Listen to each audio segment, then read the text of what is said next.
500 guests watched in silence as the champagne dripped from her face. Caroline Ashford stood frozen in the center of the Grand Meridian Ballroom, 7 months pregnant, designer gown ruined, mascara running down her cheeks like black tears. Her billionaire husband had just thrown a drink in her face, in front of everyone who mattered, to defend the woman standing beside him, his mistress. But here is what Marcus Ashford did not know. 40 feet away, hidden in the crowd, someone was recording everything. Crystal clear video, perfect audio, every word, every drop, every cruel laugh from the other woman. That someone was Caroline's father, a retired federal judge who had been watching his son-in-law for months, waiting, gathering evidence, preparing for this exact moment. What happened next would destroy a billionaire empire, expose secrets buried for years, and transform a humiliated wife into something Marcus never expected. His worst nightmare. This is that story. The champagne hit her face before she heard the glass shatter. Caroline Ashford stood frozen in the center of the Grand Meridian Hotel ballroom. 500 pairs of eyes turned toward her. The string quartet stopped mid-note. Forks clinked against plates and then went silent. Even the chandelier seemed to dim, as if the crystals themselves were holding their breath. Cold liquid ran down her cheeks. It dripped from her chin onto the bodice of her navy blue gown. The silk darkened where the champagne soaked through. Her mascara stung her eyes. Her lips tasted bitter with expensive French champagne that probably cost more than most people's monthly rent. 7 months pregnant, standing in a puddle of Veuve Clicquot, in front of every person who mattered in this city. Her husband Marcus straightened his jacket. He did not look at her. He looked at the woman beside him, the woman with the red dress and the smirk that could cut glass. "Let us go, Sloan," he said. His voice was calm, almost bored. "The company here has become tedious." Sloan Mitchell laughed, a high, tinkling sound that echoed through the silent ballroom. She tucked her perfectly manicured hand into Marcus's elbow. Her red dress caught the chandelier light as they walked toward the exit. Click, click, click. Her heels marked each step like a metronome counting down the end of Caroline's world. Caroline still had not moved. Her hand went to her belly. The baby kicked. Once, twice, 3 times, as if her daughter knew something terrible had just happened, as if she was trying to comfort her mother from the inside. She wanted to scream. She wanted to run after him and demand an explanation. She wanted to collapse onto the marble floor and pretend this was a nightmare she would wake from any moment now. She did none of those things, because Caroline Ashford had been raised to maintain composure, to never let them see you break, to smile through the pain and save your tears for the privacy of your own bathroom. So she stood there, champagne dripping, makeup running, dignity shattered, and she did not make a sound. 40 feet away, near the silent auction table, a man in a charcoal suit held his phone steady. The screen faced the scene. The red recording light blinked in the dim light. His hand did not shake. His expression did not change. Walter Brennan, retired federal judge and Caroline's father, had spent 42 years on the bench. He had seen murderers confess. He had watched innocent men weep when they were finally freed. He had sentenced corrupt politicians and corporate criminals and men who thought their wealth made them untouchable. He had learned long ago to never show his hand. He did not lower his phone until Marcus and Sloan disappeared through the gold-trimmed doors. Then he tucked it carefully into his jacket pocket. Evidence secured, Caroline's mother reached her first. Dorothy Brennan moved through the frozen crowd like water through rocks, smooth, purposeful. Her silver hair was perfectly styled. Her black dress was elegant and understated. Her face betrayed nothing except maternal concern. "Come with me, sweetheart," Dorothy said quietly. She draped a cashmere pashmina over Caroline's shoulders. The warmth was a small comfort against the cold shock spreading through her body. "Right now, do not say anything. Just come with me." "He threw champagne at me." Caroline's voice came out as a whisper, barely audible. "In front of everyone. He actually did it." "I know, we all saw. Now come with me." Dorothy guided her toward the side corridor. The crowd parted like the Red Sea. No one spoke. No one knew what to say. What was the etiquette for witnessing a billionaire assault his pregnant wife at a charity event? Apparently, the etiquette was silence. Carolyn's heels clicked against the marble. Click, click, click. Each step felt mechanical. Her body moved without her permission. Left foot, right foot, left foot, right foot. Keep walking, keep breathing. Do not fall apart. Not here. Not yet. The bathroom door swung open. The fluorescent lights were harsh after the ballroom's golden glow. Everything was white and sterile and too bright. Carolyn caught her reflection in the mirror that stretched across the entire wall. She did not recognize the woman staring back at her. Mascara streaked down her cheeks like black tears. Her carefully styled hair hung in wet clumps around her face.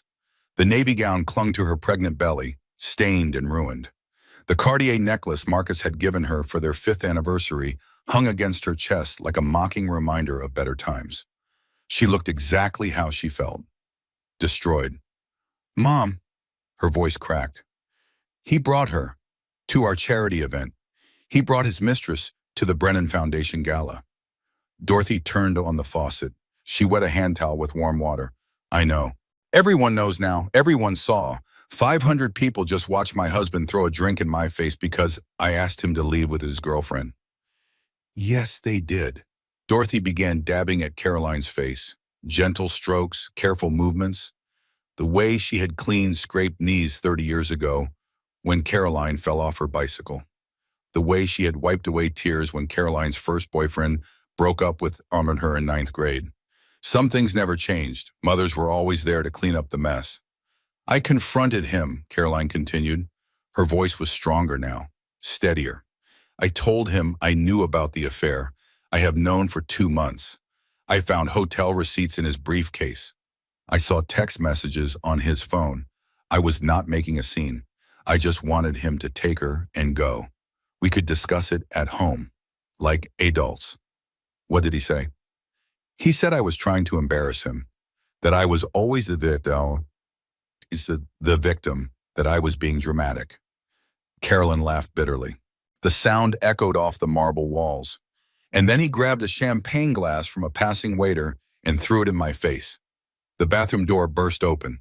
Tessa Caldwell rushed in, her emerald dress rustling with urgency. Her red hair was coming loose from its careful updo. Her eyes were wild with fury. "Caroline, oh my God, are you okay?" Tessa pulled her into a hug. The embrace was fierce and protective. "I am going to destroy that man. I swear to God, I will end him. I will burn his entire empire to the ground."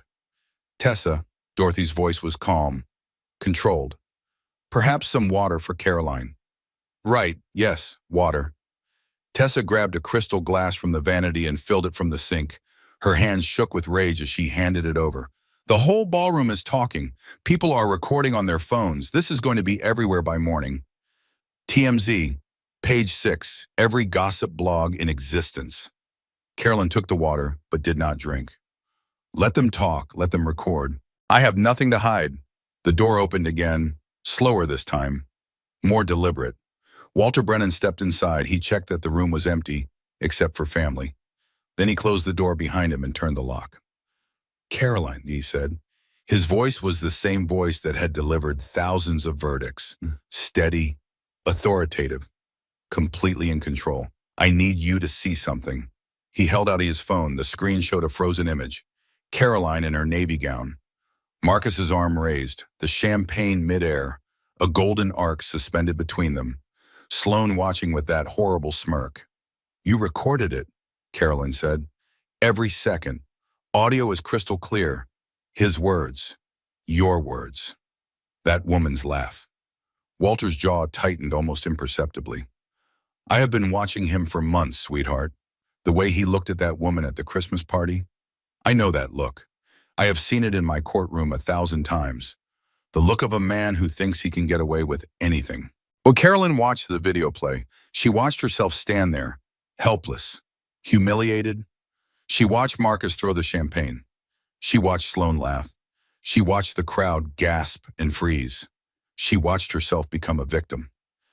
"Daddy, he assaulted me." "Yes, he did." Walter's voice hardened.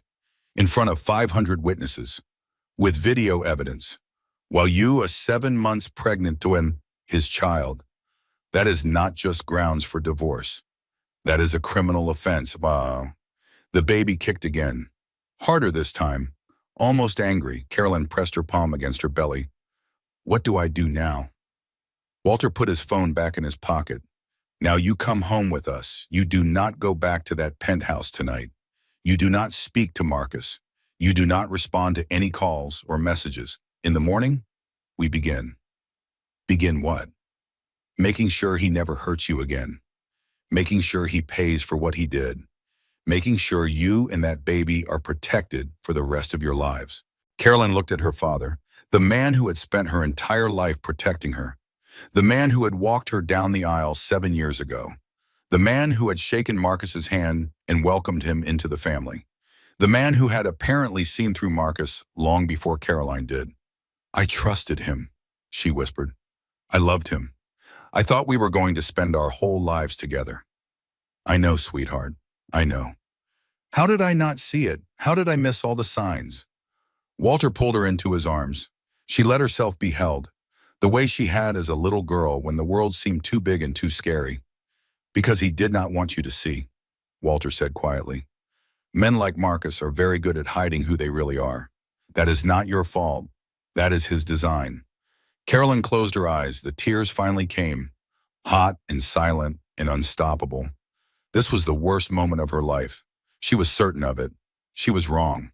What she would discover in the next 24 hours would shatter everything she thought she knew about her marriage, about her husband, about the life she had been living for the past 7 years. But that was tomorrow. Tonight there was only this, a ruined dress, a broken heart, and a father who had somehow known to record it all. They took the service exit to avoid the crowd. Dorothy's driver brought the town car around to the loading dock. The black Mercedes waited in the shadows, engine running, headlights off, like a getaway car at a crime scene, which in a way, it was. Carolyn climbed into the back seat, her wet gown stuck to the leather upholstery. She did not care. She did not care about anything anymore except getting away from that ballroom, away from those staring eyes, away from the whispers and the judgment and the pity, especially the pity. She could handle anything except the pity.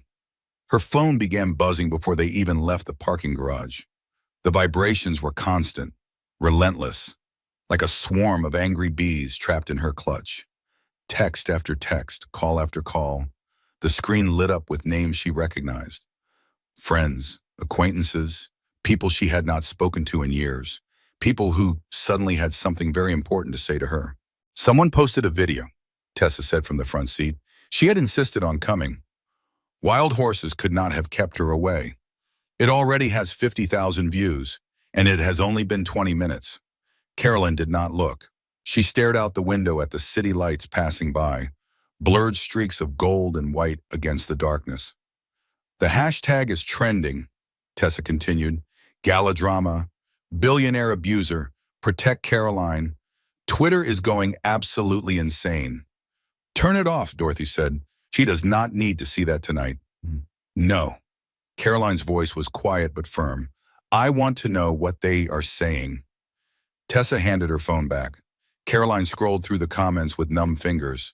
Some were supportive, prayers for the pregnant wife, demands for justice, offers of help from total strangers who had never met her but felt connected to her pain. Others were cruel. She must have provoked him. She was probably lying about the pregnancy. Gold digger got what she deserved. Look at how calm she is. She is clearly faking it for the cameras. The cruelty did not surprise her. The internet was always cruel. What surprised her was how many people had opinions about something they knew nothing about. I was being gaslit the whole time. The words came out as barely a whisper. Every late night at the office, every business trip that lasted longer than expected. Every time he said I was imagining things. He made me think I was going crazy. You are not crazy, Walter said from the driver's seat. And now you have proof that you never were. The car pulled through the wrought iron gates of her parents' estate, the house where she had grown up, the Georgian mansion with the white columns in the circular driveway, the house she had left 7 years ago to marry Marcus Ashford. She thought she was building something better. A new family, a new life, a future filled with love and children and growing old together. She thought wrong. The guest room had not changed since high school. Caroline stood in the doorway, taking it in. The pale pink walls she had begged for when she was 14. The white four-poster bed with the hand-stitched quilt her grandmother had made. The bookshelf crammed with old paperbacks and debate trophies and photo albums from summer camps. Her law school acceptance letter hung framed on the wall. Yale University, full scholarship. The proudest moment of her academic life.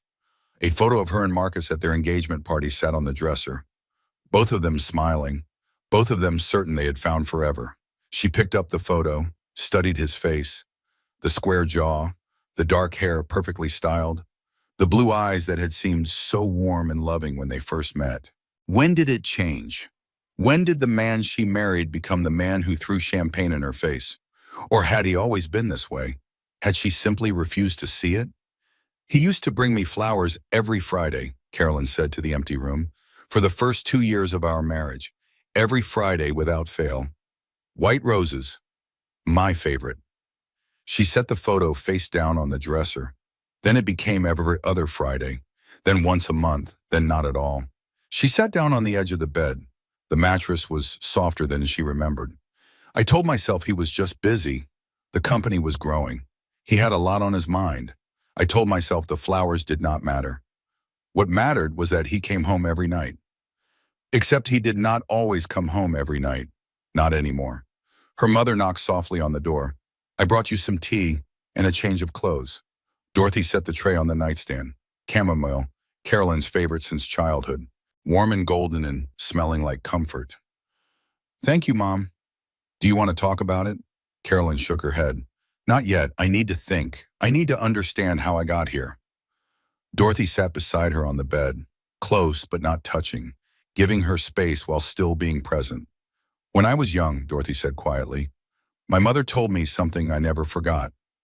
She said that love is not just a feeling.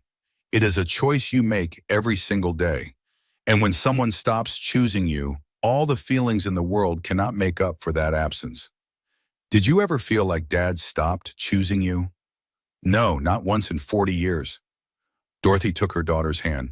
That is how I knew something was wrong with Marcus. I watched you waiting for him to choose you. Over and over again. And I watched him choose everything else instead. The tears came again. Quieter this time. Less urgent. The tears of exhaustion rather than shock. Why did I not see it? Because you loved him. Love makes us blind to things we do not want to see. I feel so stupid. You are not stupid. You are human. There is a difference. Dorothy kissed her forehead, the same way she had when Caroline was 5 years old and afraid of thunderstorms. Get some sleep, sweetheart. Tomorrow will be difficult. You will need your strength. After her mother left, Caroline changed out of the ruined gown. She pulled on an old Yale sweatshirt and flannel pajama pants. Clothes that still lived in this closet after all these years. Clothes from a simpler time when her biggest worry was passing the bar exam. She lay down on the bed. The ceiling was the same pale pink as the walls. She used to lie here as a teenager, staring up at that ceiling, dreaming about her future. The career she would build, the man she would marry, the children she would raise. The future had looked so bright then, full of possibility, full of hope. Now it looked like nothing but wreckage. I am sorry, little one, she whispered to her belly. I did not know. I swear I did not know what kind of man your father really was. The baby shifted, a foot or an elbow pressing against her ribs, a reminder that she was not alone in this, that someone was depending on her to be strong. Caroline closed her eyes. Sleep came eventually, but it brought no peace. She dreamed of champagne and laughter, and a man in an expensive suit who kept walking away no matter how loud she called his name. Morning light filtered through the lace curtains. Caroline opened her eyes slowly. For 3 beautiful seconds, she forgot. The room was warm and familiar. The quilt was soft against her skin. The smell of her mother's coffee drifted up from downstairs. Then she remembered. The champagne, the silence, the laughter, the look on Marcus's face as he turned his back on her. Everything came flooding back. A tidal wave of memory and pain that made her want to pull the covers over her head and never come out. But the baby moved, a gentle reminder that hiding was not an option anymore.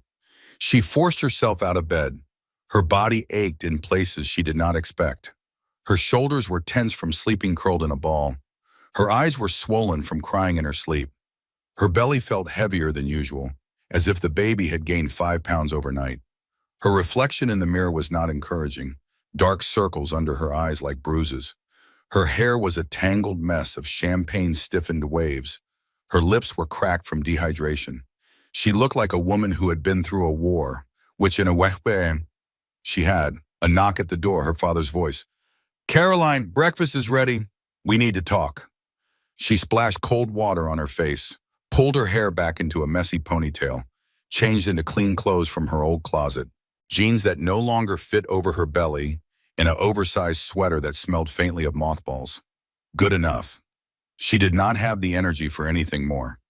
Downstairs, the kitchen smelled like coffee and bacon and fresh bread. Dorothy stood at the stove, flipping pancakes with practiced efficiency. Walter sat at the farmhouse table, his laptop open, his reading glasses perched on his nose. It looked so normal, so safe, so completely at odds with the chaos swirling inside Caroline's chest. "Sit down, sweetheart," Walter said without looking up from his screen. "Eat something first. You are going to need your strength." Caroline sat. Her mother placed a plate in front of her.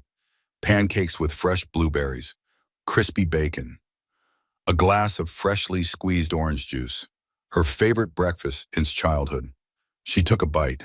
It tasted like cardboard. "The video has 4 million views," Walter said. He turned the laptop toward her. Every major news outlet picked it up overnight. TMZ, People Magazine, the New York Times, CNN, even the BBC. 4 million. 4 million people had watched her husband throw champagne in her face. What are they saying? Mixed reactions. As expected, most are sympathetic. They see a pregnant woman being assaulted by her wealthy husband. The optics are terrible for Marcus. Walter removed his glasses and rubbed his eyes. But his PR team released a statement 2 hours ago. They are trying to spin it. He turned the laptop back toward her. Carolyn read the statement on the screen. "Mrs. Ashford has a history of emotional instability and has been receiving treatment for anxiety and paranoia for several years.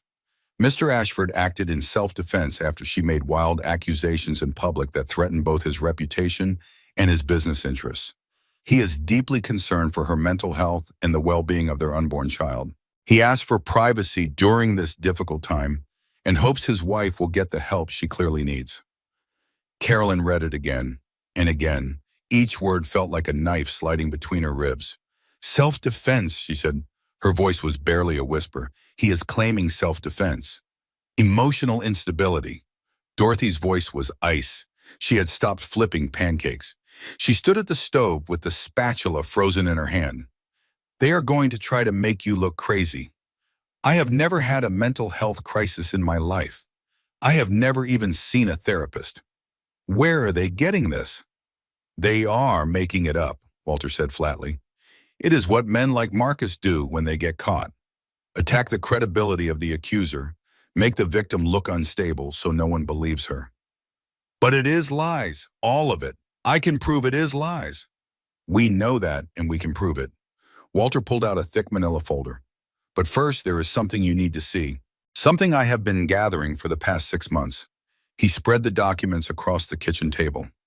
Medical records, financial statements, emails printed on crisp white paper, bank transactions highlighted in yellow. "What is all this?" "Evidence. I started collecting it after the Christmas party last year. The way Marcus looked at that woman, the way he touched her when he thought no one was watching. I knew something was wrong. I just did not have proof yet." Carolyn stared at the documents. Her father had been investigating her husband for 6 months. Watching, waiting, gathering ammunition. "Why did you not tell me?" "Because I was not certain, and I did not want to destroy your marriage based on suspicion." Walter's voice softened. "I hoped I was wrong. I prayed I was wrong. But I knew I had to be prepared in case I was right." Carolyn picked up one of the documents.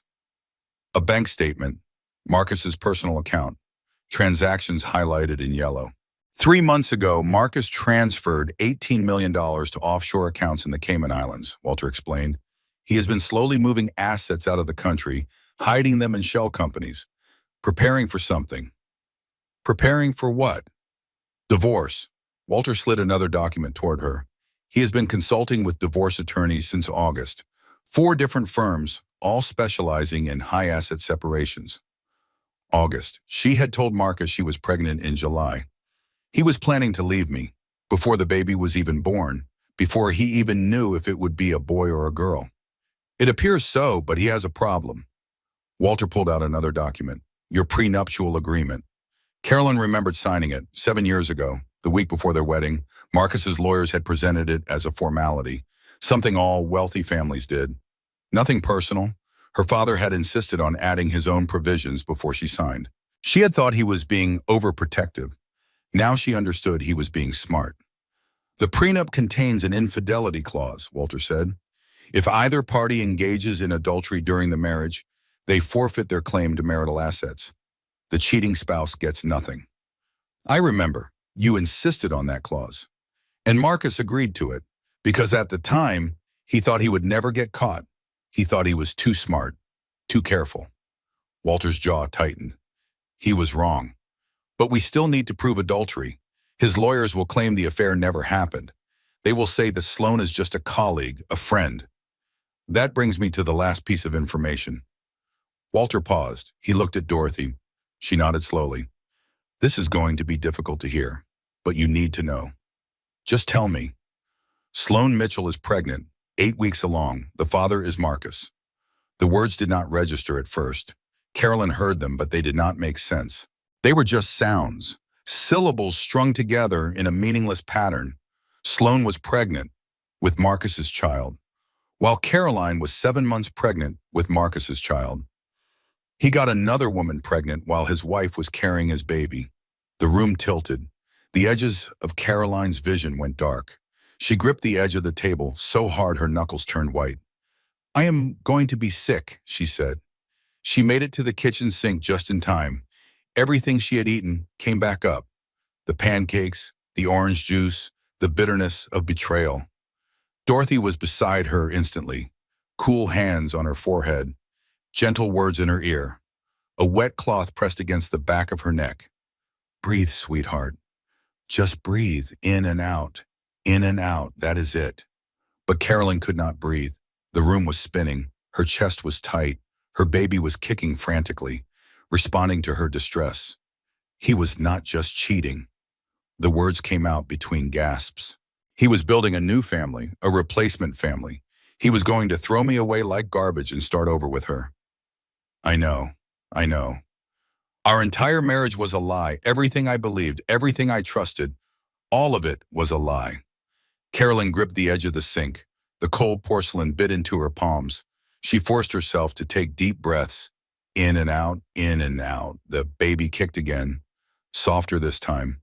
A gentle reminder. You are not alone. I am here. We are in this together. I am not crazy, Carolyn said. Her voice was stronger now, steadier. I knew something was wrong. For months I knew. I felt it in my bones.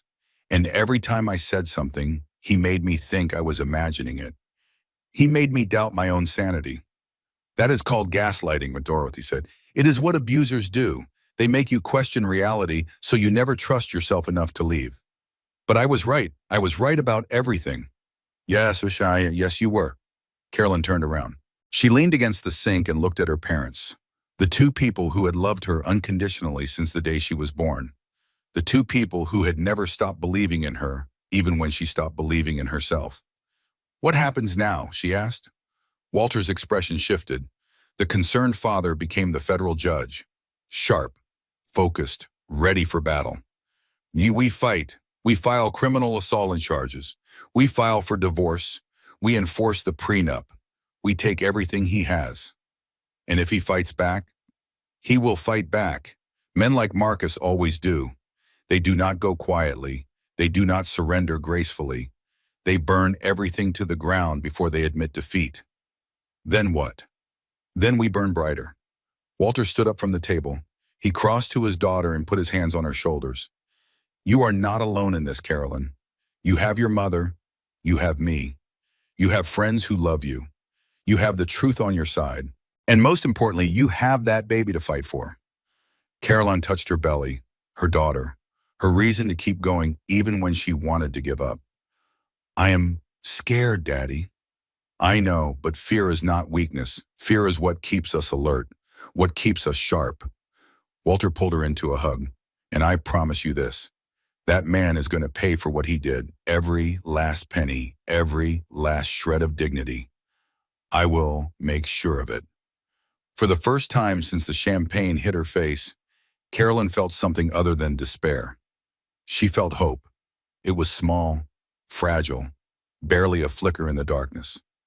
But it was there, and sometimes that was enough. The next 3 hours were a blur of phone calls and strategy sessions. Graham Whitfield, Walter's former law clerk and one of the best family attorneys in the state, arrived at 10:30 sharp. He brought 2 associates and enough paperwork to fill an entire filing cabinet. His suit was impeccable. His handshake was firm. His eyes were kind but determined. Carolyn Ipa, he said, taking a seat at the dining room table, I am deeply sorry for what you are going through, but I promise you we are going to make this right. Thank you. Now, let us begin. He opened his briefcase and pulled out a stack of documents. I have reviewed the prenuptial agreement. It is airtight. I helped your father draft it myself 7 years ago. The infidelity clause is clear and enforceable. But we need to prove infidelity. Marcus has been careful. No paper trail, no digital evidence that we know of. Sloane's pregnancy is proof. Once paternity is established through a DNA test, the clause activates automatically. Marcus will not be able to challenge it. He will try. Of course he will try, but trying and succeeding are very different things. Graham spread more documents across the table. In the meantime, we need to file for emergency protective orders. The video constitutes assault, possibly battery, depending on how the prosecutor interprets it. Criminal charges are absolutely on the table. What about the custody implications? Graham paused. His expression grew serious. That is where things get complicated. Marcus has resources, influence. He will hire the best lawyers money can buy. He will claim you are an unfit mother.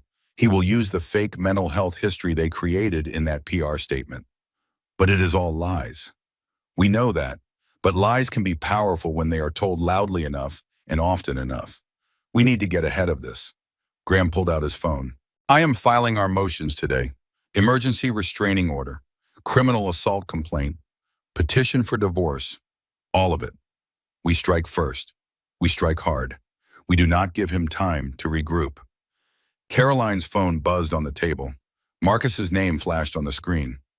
Do not answer, Graham said quickly. I know. She let it ring until voicemail picked up. Seconds later, a text message appeared. Caroline, let us be reasonable about this. Call me. Another text 10 seconds later. You are overreacting. We can work this out like adults. Another text. I am warning you. Do not make this ugly. You will regret it. She showed the text to Graham. He photographed each one with his phone. Classic manipulation tactics, we said. Reasonable, overreacting, warning. He is escalating through the standard patterns. Save everything he sends. Screenshot every message. We will use all of it. Should I respond? Absolutely not. From this moment forward, every communication goes through me. You do not speak to him. You do not text him. You do not email him. Nothing. The doorbell rang. Dorothy went to answer it. She returned a moment later with a man in a cheap suit carrying a manila envelope. Mrs. Caroline Ashford? He asked. Yes. He handed her the envelope. You have been served. He left without another word. Carolyn opened the envelope with trembling hands. Inside was a legal document. Thick. Official, stamped with a court seal. Emergency motion for custody evaluation. He is trying to take my baby. The words came out strangled. He is claiming I am an unfit mother. Walter took the document, read it quickly. His jaw tightened so hard Carolyn could see the muscle jump. He filed this at 8 o'clock this morning, before his PR statement. He planned this. He had his lawyers ready to go. On what grounds? Mental instability, erratic behavior, risk to the unborn child. Walter set the paper down. He is using the Gala incident against you, claiming you provoked him by making a public scene, claiming you have been behaving erratically for months. I asked him to leave quietly. That was all I did. I did not raise my voice. I did not make accusations in front of everyone. I pulled him aside and spoke privately. I know, and we have video proof. Walter turned to Graham. We need to file first, everything. Criminal assault charges, civil suit for damages, emergency restraining order. We cannot let him control the narrative. Graham was already typing on his phone. I have associates on standby. We can have paperwork filed within 2 hours. The judge I know best has availability this afternoon. Do it. All of it. The next hour moved like a hurricane. Papers were signed. Motions were drafted. Phone calls were made to judges and clerks and courthouse officials. Carolyn sat in the middle of it all, her hand resting on her belly. The baby had gone quiet, as if sensing the tension and knowing it was time to be still. The video needs to go public, Graham said. The full, unedited version. Right now, Marcus is controlling the narrative. His PR statement is getting coverage. People are reading his version of events. We need to change that. Every major news outlet, Walter agreed. Simultaneously. No exclusive deals. Everyone gets it at the same time. We want maximum exposure. Carolyn looked at her father. You are sure about this? Sweetheart, 4 million people have already seen a clip from someone's phone. The damage is done. Now we make sure they see the whole truth, not the edited version, not the spun version, the truth. By noon, the unedited video was everywhere. Every news channel, every website, every social media platform, 4 minutes and 37 seconds of crystal clear footage, complete with audio. You could hear Marcus's words clearly. The company here has become tedious. You could hear Sloane's laugh, high and mocking and cruel. You could see Caroline's face, the shock, the betrayal, the champagne dripping from her chin. And you could see her not fight back, not scream, not cause a scene, just stand there with dignity, even as her world crumbled around her. The public reaction shifted within hours. The hashtag changed, not gala drama anymore. Now it was justice for Caroline. Her phone buzzed with a new text, unknown number. You just made the biggest mistake of your life. She knew the sender, even without a name attached. Marcus had declared war. So had she. 3 days after the gala, Caroline sat in her childhood bedroom and tried to remember when she had first sensed something was wrong. Not the affair. That was obvious now. But the shift, the subtle change in the way Marcus looked at her, the moment when the man she married became someone else. She pulled out her wedding album from the closet. The leather cover was smooth under her fingers, expensive and pristine. The pages crinkled softly as she turned them. There they were on the altar, St. Patrick's Cathedral, 800 guests in the pews, flowers everywhere. The most beautiful day of her life, or so she had thought. Marcus stood tall in his perfectly tailored Tom Ford suit. Carolyn floated beside him in her mother's vintage Vera Wang gown, altered to fit her frame. Both of them smiling.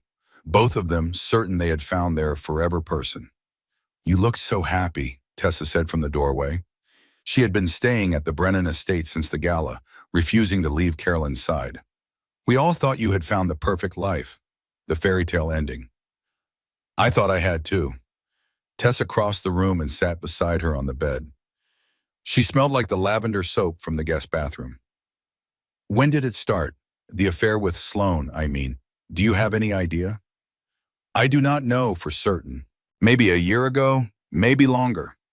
Carolyn turned another page in the album, Their First Dance. She remembered the song, At Last by Etta James. Marcus had chosen it himself. He said it perfectly described how he felt about finding her. There were signs, Carolyn continued. I just did not want to see them. What signs? She closed the album, set it aside on the bed. He stopped touching me. Not in bed. I mean the casual touches. The little moments of physical connection that happened without thinking. Her voice was distant, remembering. He used to put his hand on the small of my back when we walked together. He used to play with my hair while we watched television. He used to reach for my hand in the car, just to hold it. And then one day he just stopped. That could mean a lot of things: stress, distraction, midlife crisis. That is what I told myself. There was always a reasonable explanation. Carolyn stared at the wall. A poster from her high school debate championship still hung there, faded and curling at the edges. A relic from a simpler time. Then there were the business trips. He used to call me every night when he traveled. Every single night, no matter what time zone he was in. Then it became every other night. Then once every few days. Then sometimes not at all. And you did not think that was strange? I thought he was busy. The company was expanding internationally. The IPO was in the planning stages. He had a lot on his mind. She laughed, a bitter sound that echoed off the pink walls. I made excuses for him. For years, because making excuses was easier than facing the truth. Tessa took her hand, squeezed it tight. Honey, I have to tell you something. I should have told you years ago. I have been carrying this guilt ever since, and I cannot keep it to myself anymore. And what is it? Remember that trip to Monaco 3 years ago? The one where Marcus said the hotel lost your reservation and you had to stay in separate rooms? I remember. He was furious about it. Called the manager, demanded compensation, made a whole scene. The hotel did not lose your reservation. Tessa's voice was quiet, pained. Marcus requested 2 rooms, specifically, one for you and one for someone else, a woman. Carolyn went very still. The baby shifted inside her, as if responding to the sudden tension. How do you know that? The concierge was someone I knew from a hospitality conference years ago. He owed me a favor. I asked him after you came back from that trip acting strange. You kept saying something felt off, but you could not put your finger on what it was. You investigated my husband. I investigated a man who was making my best friend doubt her own instincts. Tessa's eyes were wet with unshed tears. I should have told you then. I am so sorry. I thought maybe I was wrong. I thought maybe there was an innocent explanation. I did not want to be the one to destroy your marriage. There was an explanation, just not an innocent one. Carolyn stood up and walked to the window. Outside, the garden was in full spring bloom, roses and hydrangeas and her mother's beloved peonies. The same garden where she had played as a child, the same garden where she had gotten married. Monaco was 3 years ago, she said quietly.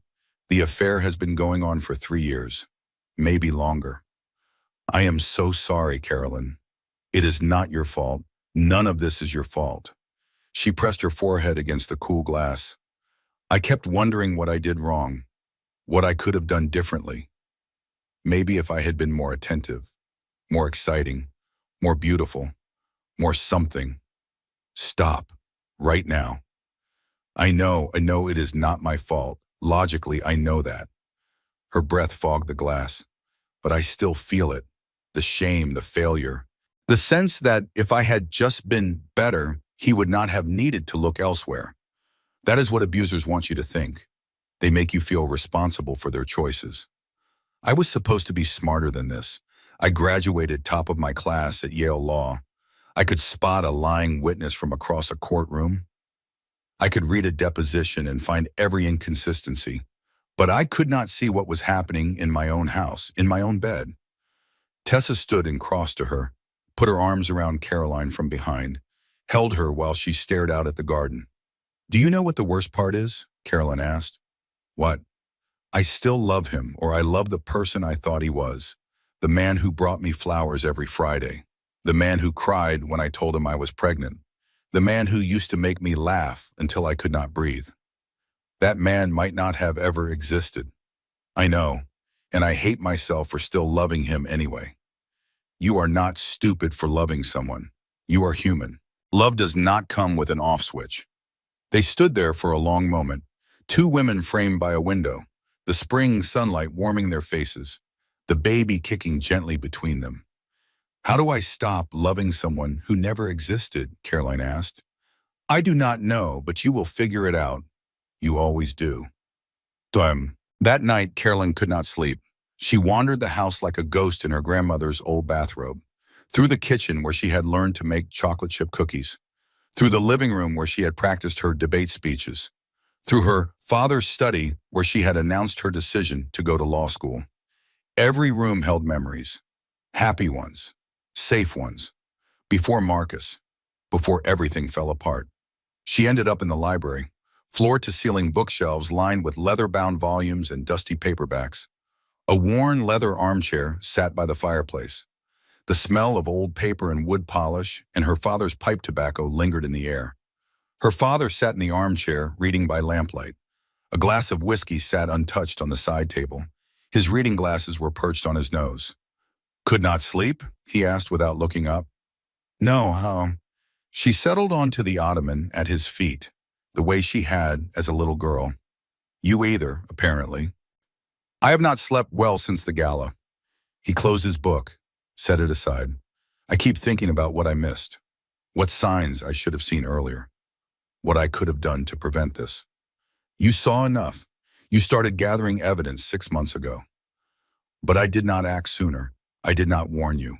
I watched you suffer, and I said nothing." His voice cracked slightly. "I failed to protect you." "Daddy, no." Carolyn took his hand. His skin was warm and papery, the hand of a man who had spent his life writing verdicts and shaking hands. "This is not your fault. None of this is your fault. I walked you down the aisle. I gave him permission to marry you. I welcomed him into this family with open arms. Because he fooled all of us. That is what men like him do. They are professional deceivers." Walter looked at his daughter. In the lamplight, she could see the years on his face, the lines around his eyes, the silver in his hair, the weight of this situation pressing down on him. "I remember the day you were born," he said. 28 hours of labor. Your mother nearly died twice. But then you came out screaming, and everything was worth it." He smiled at the memory. "I held you in my arms, this tiny pink creature with your mother's nose and my stubborn chin, and I made a promise. I swore I would always protect you, that I would never let anyone hurt you. You are. It does not feel like enough." Carolyn leaned her head against his knee, the way she had as a little girl when the world seemed too big and too scary. "Tell me we will win," she said. "Tell me he will pay for what he did. He will pay." Walter's voice hardened, steel beneath the softness. "I have seen thousands of men like Marcus in my courtroom. Arrogant, entitled, convinced their money and their connections make them untouchable. They all fall, eventually. Every single one. What if he hurts me first? What if he takes the baby? What if his lies convince people I am crazy? He will not get the chance. We have evidence he cannot refute.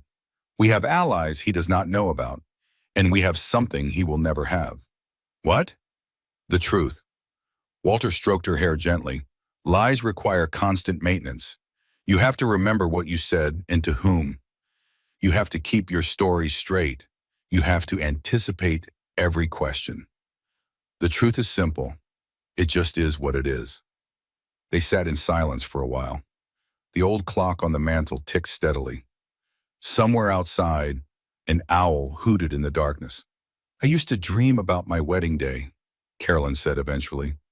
"Since I was a little girl, I would spend hours imagining the dress, the flowers, the music, the man waiting for me at the end of the aisle. I remember you used to parade around the garden with my mother's tablecloth for a veil. The reality was nothing like the dream. Maybe that should have been my first warning." "What do you mean?" "At the altar, when I looked at Marcus, I expected to feel overwhelming joy, complete certainty, that sense of rightness you read about in romance novels. But I felt nervous, anxious, like something was slightly off tune. Everyone has pre-wedding jitters. Maybe, or maybe some part of me knew." She touched her belly. The baby was quiet now, sleeping peacefully. The signs were all there. I just did not want to see them. Walter kissed the top of her head. "You see them now, that is what matters. Seeing them does not make it hurt less. No, it does not, but it means you can protect yourself and your baby and every other woman who might fall for a man like Marcus Ashford." Carolyn thought about her daughter, the life growing inside her, the innocent child who had not asked for any of this. "She will never know him," Carolyn said. "Not really. She will grow up without a father. She will grow up with a family who loves her. She will grow up with a mother who fought like hell for her. That is more than many children have. I wanted to give her everything. You will, just not the way you planned. The clock chimed 2 in the morning. Caroline yawned despite herself. Go to bed, sweetheart, Walter said. Tomorrow will be another long day. There are more battles to fight. I do not think I can sleep. Try anyway, for the baby. Carolyn stood. She was halfway to the door when she turned back. Daddy? Yes? Thank you for believing me, for preparing for this even when I could not see it coming, for being ready. Always. That is what fathers do. She climbed the stairs to her room. This time when she lay down, sleep came. It was restless and full of dreams she would not remember. But it was sleep, small victories. She would take them where she could find them. 1 week after the gala, Nathan Ashford stood on the Brennan family porch with a cardboard box tucked under his arm.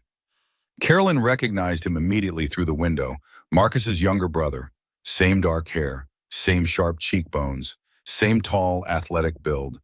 But where Marcus's eyes were cold and calculating, Nathan's held something else. Warmth, maybe, or guilt, or both. I should have come sooner, he said when she opened the door. I am sorry it took me this long to find the courage. Carolyn studied him. He looked exhausted. Dark circles under his eyes like he had not slept in days. His expensive clothes were wrinkled. His usually perfect hair was unkempt. What do you want, Nathan? To help, if you will let me. He shifted the box in his arms. I have something you need to see, something that could change everything. Against her better judgment, she stepped aside to let him in. Her father appeared in the hallway immediately. Walter's instincts were sharp.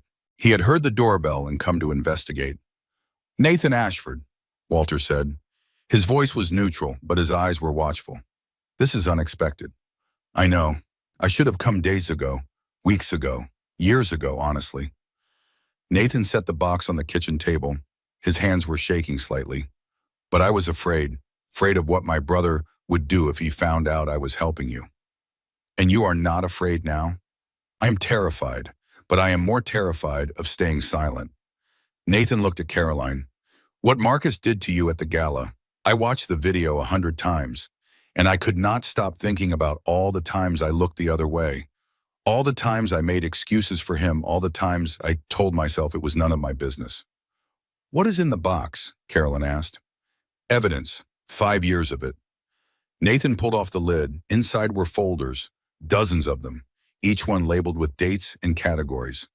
Financial records, emails, receipts for things Marcus tried to hide, payoffs to women, hush money agreements, everything I could get my hands on. Walter moved closer. His eyes widened as he began sorting through the contents. My God, he breathed, this is not just personal misconduct. This is corporate fraud, wire transfers that do not match company records, payments to shell companies, securities violations. I know. Nathan sat down heavily in a kitchen chair. I have been keeping copies for years. Insurance, in case Marcus ever turned on me, in case I needed leverage to protect myself. You could go to prison for some of this, Carolyn said, if you were directly involved. I was not directly involved. I just looked the other way. I saw things that did not add up, and I did not ask questions. I heard rumors, and I pretended not to hear them. Nathan met her eyes. That makes me guilty too, just in a different way. Walter pulled out a thick folder of printed emails. He read quickly, his expression growing grimmer with each page.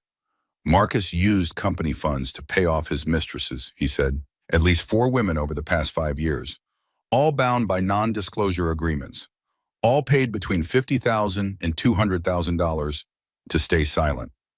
Sloane is not the first, Nathan confirmed. She is not even the second or third.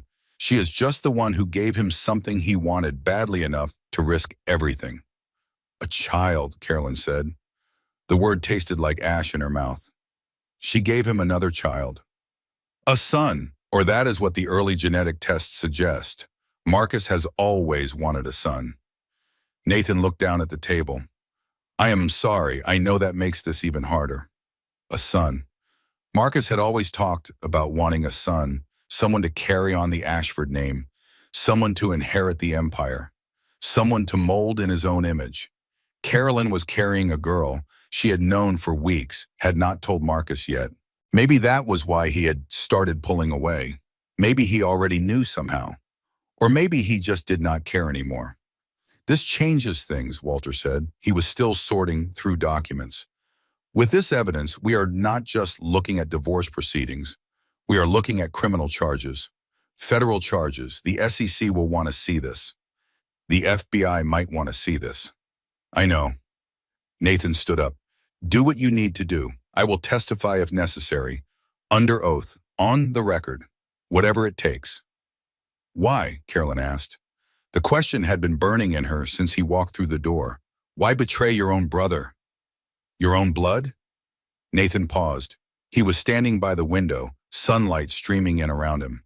For a moment, he looked so much like Marcus that Caroline's heart clenched. Because he is not my brother anymore, Nathan said quietly. Not the brother I grew up with. That person died somewhere along the way, replaced by someone I do not recognize. Someone cruel. Someone empty. Someone who hurts people and feels nothing. When did it start? The change? I do not know exactly. Maybe it was always there and I just did not see it. Or maybe it happened gradually. Like watching someone drown in slow motion and convincing yourself they are just waving. He looked at her belly, at the life growing inside her. That baby deserves better than what Marcus can offer. All children do. He moved toward the door. My lawyer will be in touch. When you are ready to file, I will be there. He left without waiting for a response. Caroline stood at the window and watched him drive away. The box of evidence sat on the table behind her. 5 years of her husband's crimes documented and cataloged. The enemy of my enemy, Dorothy said from the doorway.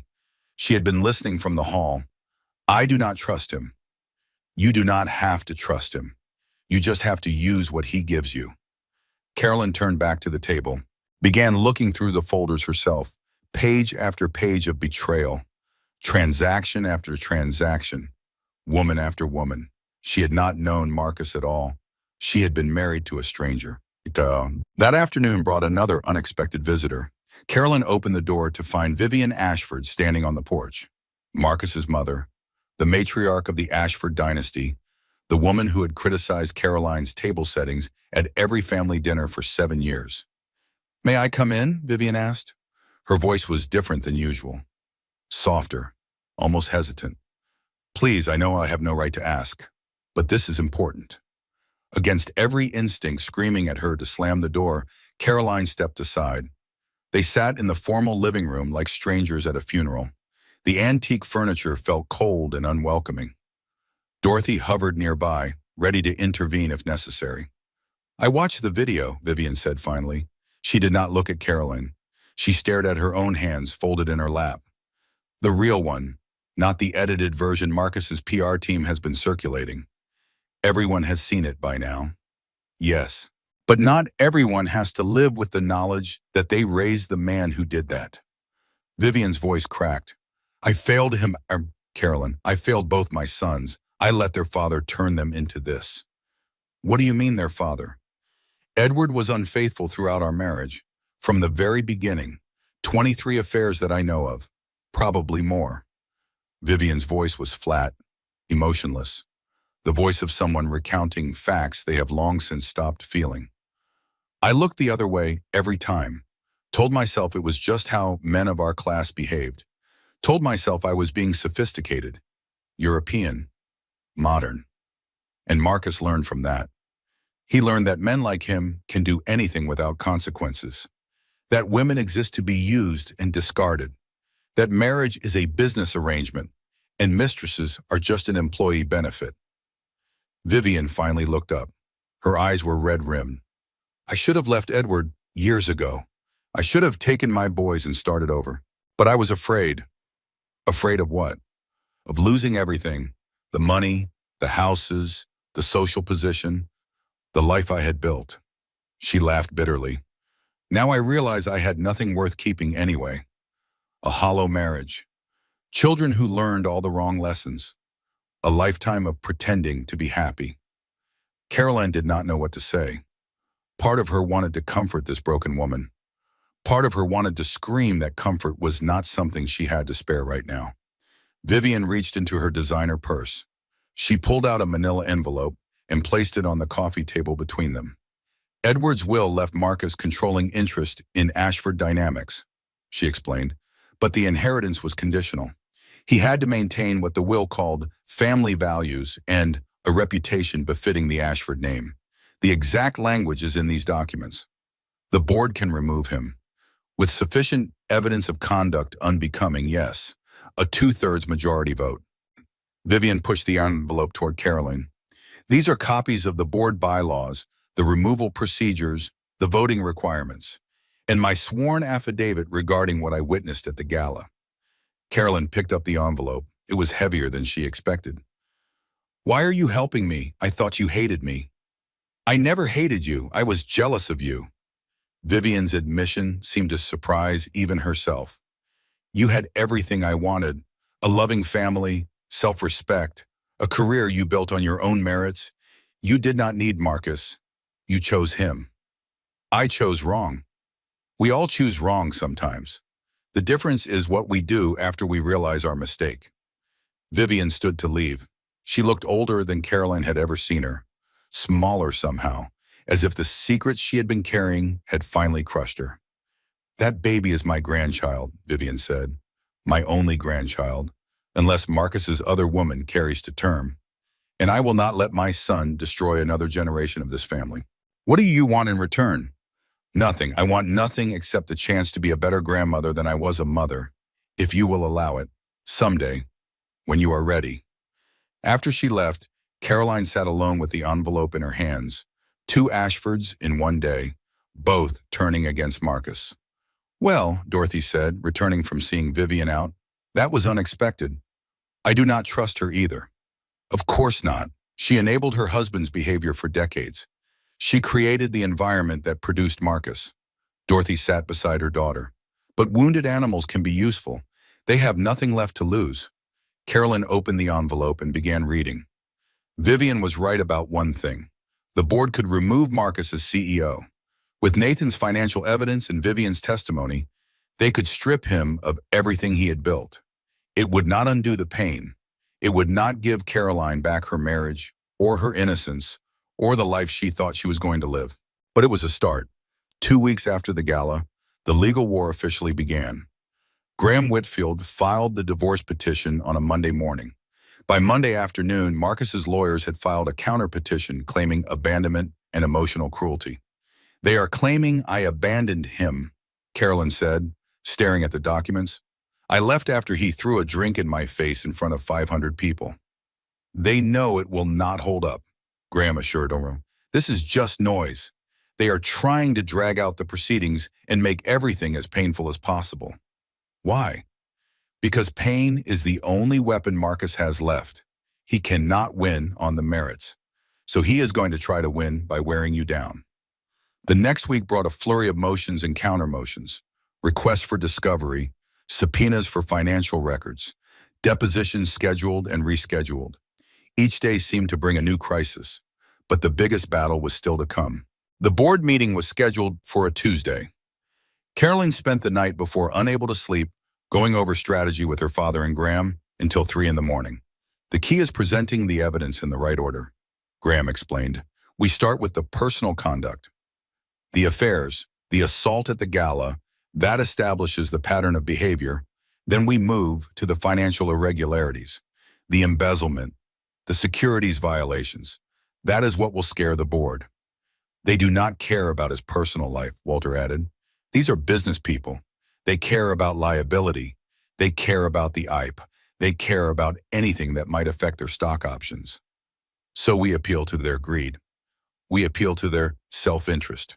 Same thing, different name.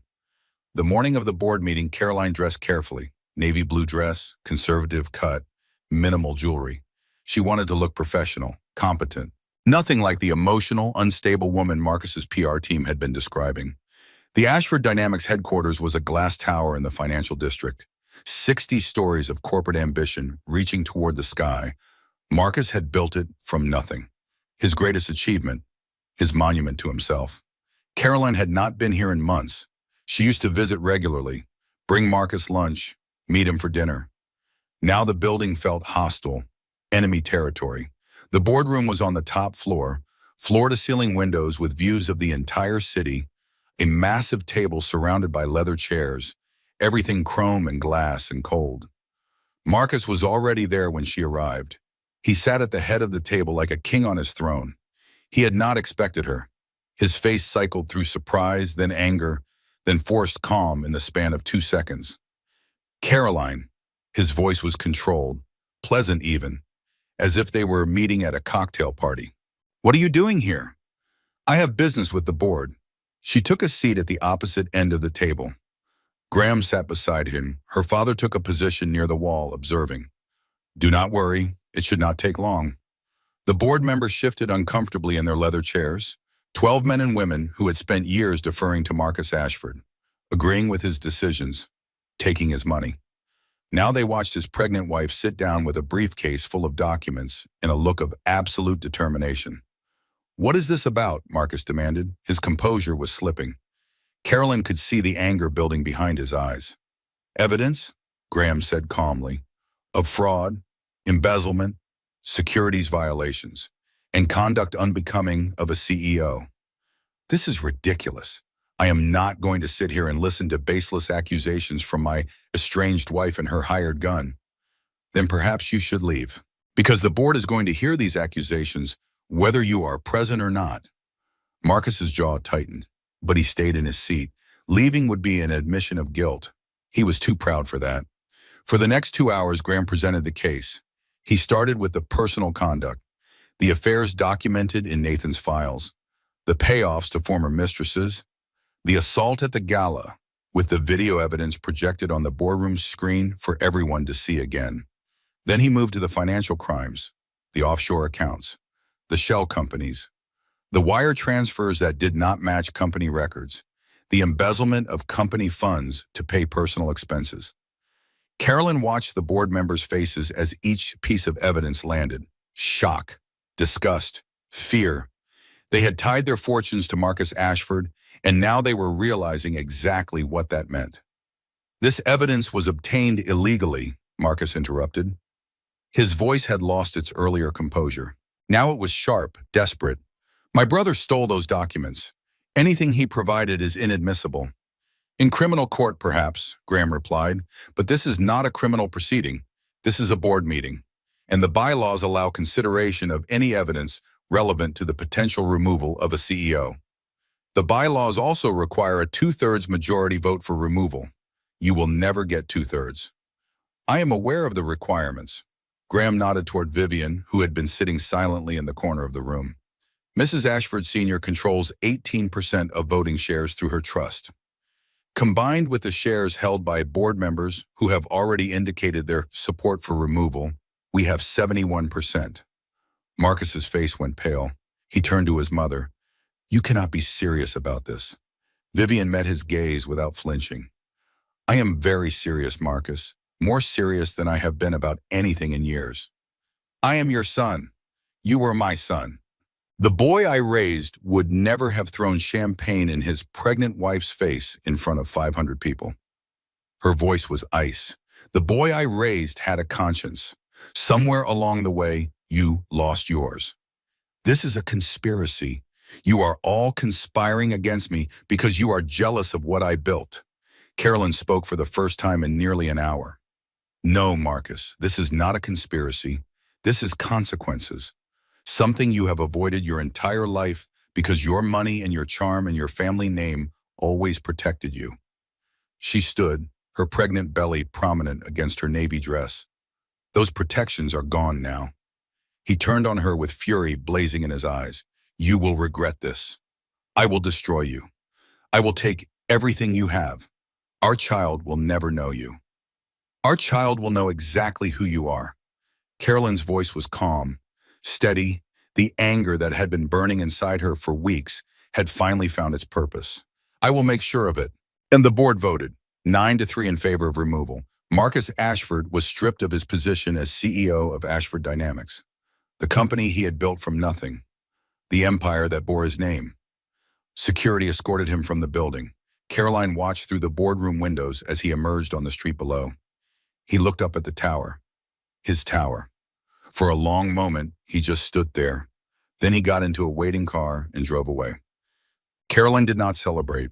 She drove to a cemetery on the edge of town, her grandmother's grave, a quiet place she had visited for years when she needed to think. The headstone was simple gray marble. Margaret Brennan, beloved mother and grandmother, her dates carved beneath. Caroline lowered herself carefully onto the stone bench beside the grave. Her belly was huge now, 8.5 months. Moving was becoming difficult. "I did it, Grandma," she said to the empty air. "I stood up to him. I took back some of what he stole from me." A bird sang somewhere in the oak trees. The late afternoon sun cast long shadows across the grass. The cemetery was empty except for her. "I thought it would feel better. I thought destroying him would fill this hole inside me." She touched her chest. "It did not. I am still angry, still hurt, still grieving for the life I thought I was getting to have." Her baby kicked, a gentle reminder that she was not alone. "But I am also something else, something new." Caroline looked at her hands, strong hands, capable hands. "I am not afraid anymore. Not of him, not of what comes next, not of being alone." She stayed until the sun began to set, talking to her grandmother, to herself, to the baby growing inside her. "I used to think strength meant never falling down," she said as the sky turned orange and pink. "Now I know it means getting back up, again and again, as many times as it takes." The drive home was quiet. No music, no phone calls, just Caroline and her thoughts. Marcus had sent 17 text messages during the board meeting, each one more threatening than the last. She had not read any of them. His lawyers had filed 3 more motions: harassment, defamation, interference with business relations. Graham had dismissed each one as desperate flailing. The criminal investigation was moving forward. Federal prosecutors were very interested in Nathan's documents. But none of that mattered right now. Right now, all that mattered was getting through today, and then tomorrow, and then the day after that, one foot in front of the other, until she reached solid ground. But her father was waiting when she got home. "The restraining order was granted," he said, "effective immediately. Marcus cannot come within 500 feet of you, your residence, or your parents' home." "Good." The assault charges were formally filed, misdemeanor battery. His arraignment is next Tuesday. "Also good, eh?" Walter studied her face with concern. "How are you feeling? Really?" "Tired, relieved, angry." Carolyn sank onto the couch in her parents' living room. The cushions embraced her like an old friend. "I keep waiting for the anger to fade. It does not. It just sits there, burning." Anger is not always bad. Sometimes it is fuel. It keeps you moving when nothing else will. "I know, but it is exhausting. I feel like I have been running a marathon for weeks and there is no finish line in sight." "There will be a finish line, I promise. Not today, not tomorrow, but eventually." "How do you know?" "Because I have watched people rebuild after worse. I spent 42 years on the bench. I saw families destroyed by violence, by addiction, by betrayal, and I saw some of them come back, stronger than before, better than before. And the ones who did not come back?" Walter sat beside her. His weight on the couch was comforting, solid. "They gave up. They let the anger consume them instead of using it. They became so focused on revenge that they forgot to live." "I do not want to become that." "You will not. I know you. I have known you since you were a tiny pink creature screaming in my arms. You are a fighter, but you are also a builder. You do not just tear things down. You create something new from the rubble." The baby kicked. Caroline smiled despite herself. "She is restless tonight. Maybe she knows something is happening. She knows her mother is fighting for her. Even before she is born, she knows." Caroline opened her eyes and looked at her father, the man who had spent her entire life protecting her. "I am not the same person I was before the gala," she said. "That Caroline is gone. I know. I do not know who I am becoming. I just know I cannot go back to who I was." "Then go forward. One day at a time, one step at a time, until you find yourself again." Caroline nodded. She did not have the words to respond properly. But she knew he was right. The old Caroline was gone. The new one was still being forged, in fire and pain and anger. She did not know who she would be when the flames died down, but she was ready to find out. 3 weeks after the gala, the stress finally caught up with her. Caroline was in her parents' kitchen, making tea she did not want, when the first contraction hit. A sharp, squeezing pain that wrapped around her belly like a vice. She gasped and grabbed the counter. The mug slipped from her fingers and shattered on the tile floor. Ceramic shards scattered everywhere. "No," she whispered. "Not yet. It is too soon." The second contraction came 5 minutes later, stronger than the first. She bent over the counter, breathing through the pain the way she had learned in her prenatal classes. In, out, in, out. Ride the wave. Let it pass. The third contraction came 4 minutes after that. Then the fourth. Something was wrong. The baby was not due for another 3 weeks. This was too early. Much too early. Dorothy found her on the kitchen floor, sitting among the broken ceramic, phone in hand, trying to remember the number for her doctor's emergency line. "We are going to the hospital," Dorothy said. No panic in her voice, just calm authority. The voice of a woman who had handled 100 crises and never lost her composure. "Right now, do not argue." "Mom, it is too soon. The baby is not ready." "Babies come when they want to come. That is one thing you cannot control." Dorothy helped her to her feet. "Walter, get the car." The drive to the hospital was a blur of pain and fear. Walter broke at least 3 traffic laws. Dorothy sat in the back seat, holding Caroline's hand, counting the seconds between contractions. "You are going to be fine," she said repeatedly. "The baby is going to be fine. Focus on breathing. That is all you have to do right now." "It is too early. 8 months is too early. Something must be wrong. Babies born at 8 months have excellent survival rates these days. Modern medicine can handle this." But survival was not enough. Carolyn wanted her daughter to thrive, to be healthy, to have every possible advantage in life. She had already failed her child by choosing the wrong father. She could not fail her again by letting stress damage her health. The hospital was bright and loud and overwhelming. Nurses rushed her to a room in a flurry of activity. Monitors were attached to her belly. An IV was inserted into her arm.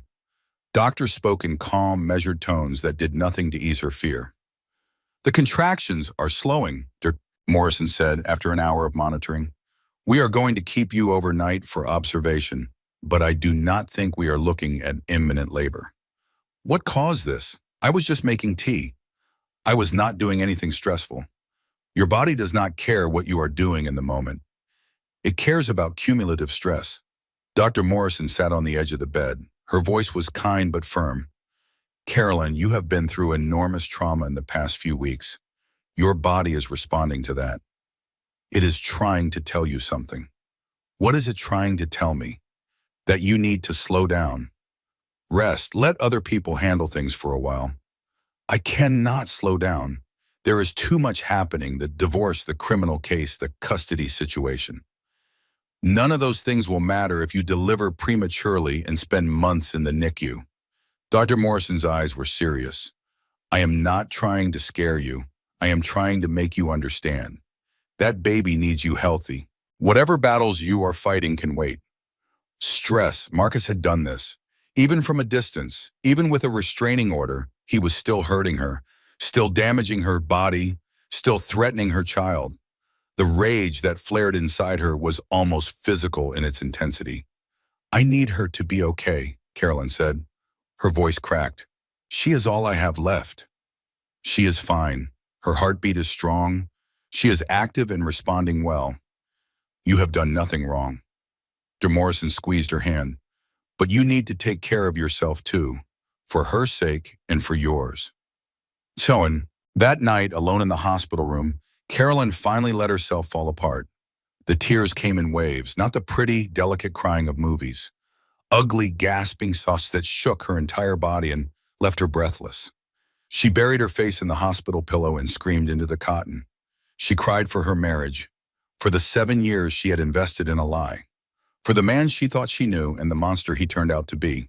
She cried for herself, for the naive woman who had believed in happily ever after, for all the signs she had missed and all the lies she had swallowed, for the future she had planned that would never exist. She cried for her daughter, for the innocent life growing inside her who would enter a world of chaos and conflict. Who would have to explain her father to everyone she met? Who deserves so much better than this? She cried until there was nothing left, until she was empty, hollow, a shell of a woman lying in a hospital bed at 3 in the morning. The clock on the wall ticked steadily, the only sound in the quiet room. 3:17, 3:18, 3:19. Caroline stared at the ceiling, counted the tiles, 32, counted them again. 32, the same thing she had done as a child, lying in her childhood bed at night, waiting for her father to come home from late court sessions, counting ceiling tiles to pass the time, to feel like she had control over something. Some habits never died. I do not know how to do this, she whispered to the empty room. I do not know how to be alone. I do not know how to be a single mother. I do not know how to rebuild a life that was built on lies. The baby moved, a gentle flutter against her palm, a tiny foot or hand pressing outward, as if to say, "You are not alone, I am here. But I will figure it out." Carolyn pressed both hands against her belly. "For you, little one, I will figure it out for you." She did not sleep for the rest of the night.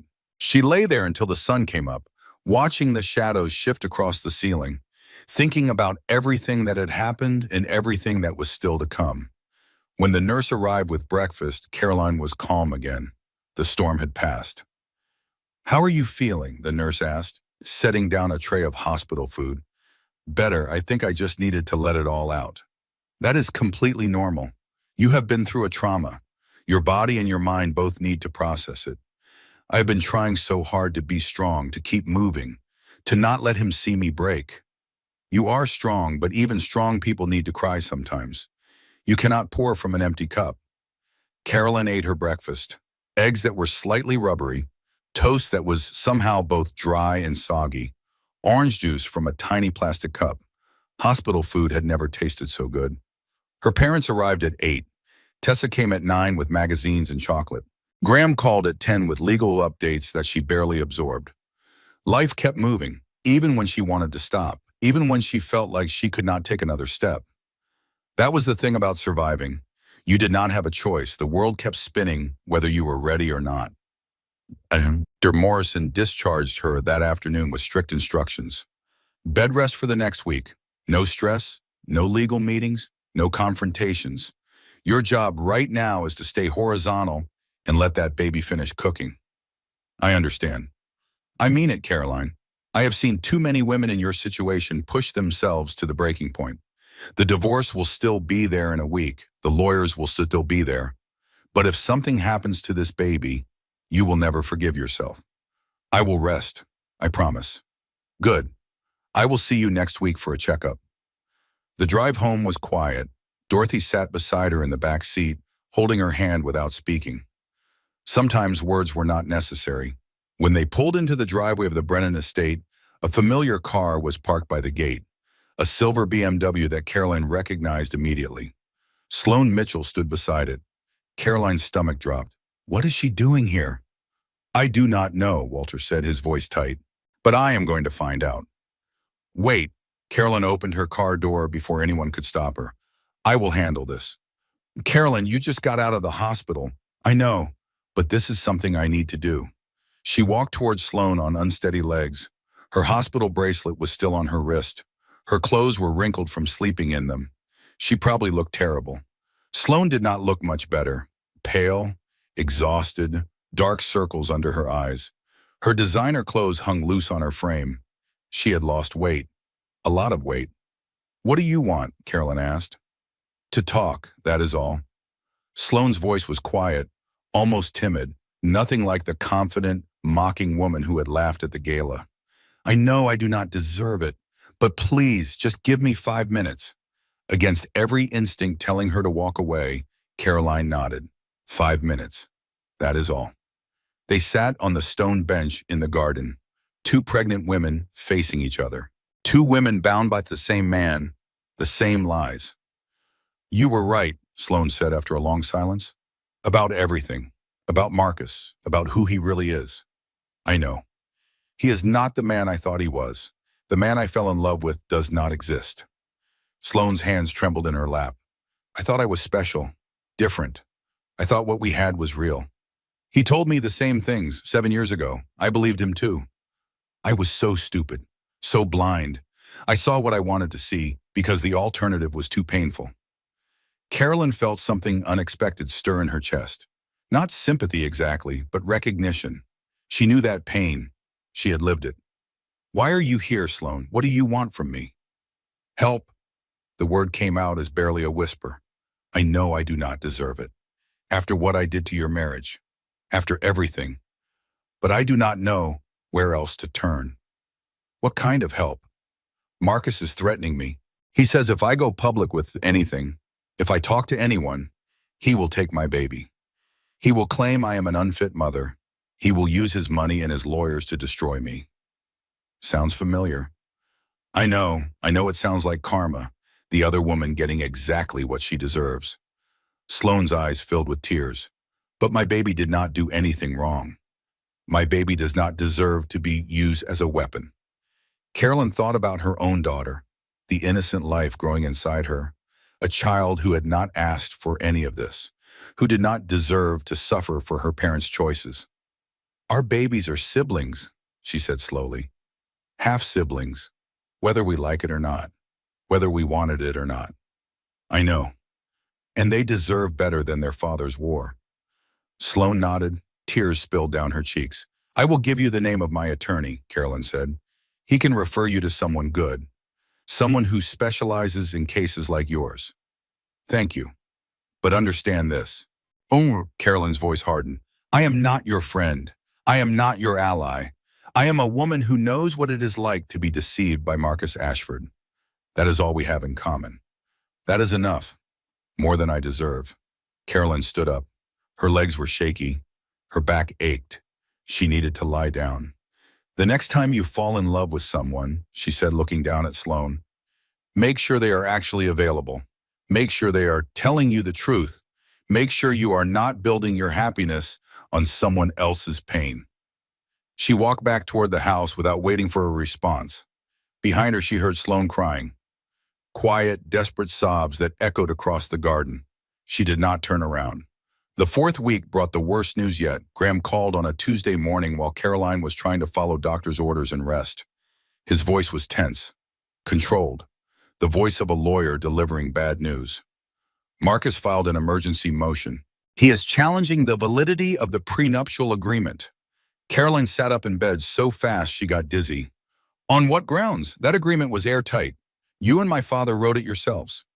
Duress. He claims he was pressured into signing by your father, that he did not fully understand the implications of the infidelity clause, that he was young and in love and did not want to jeopardize the wedding by refusing. That is completely false. He had 3 lawyers review it. He negotiated changes himself.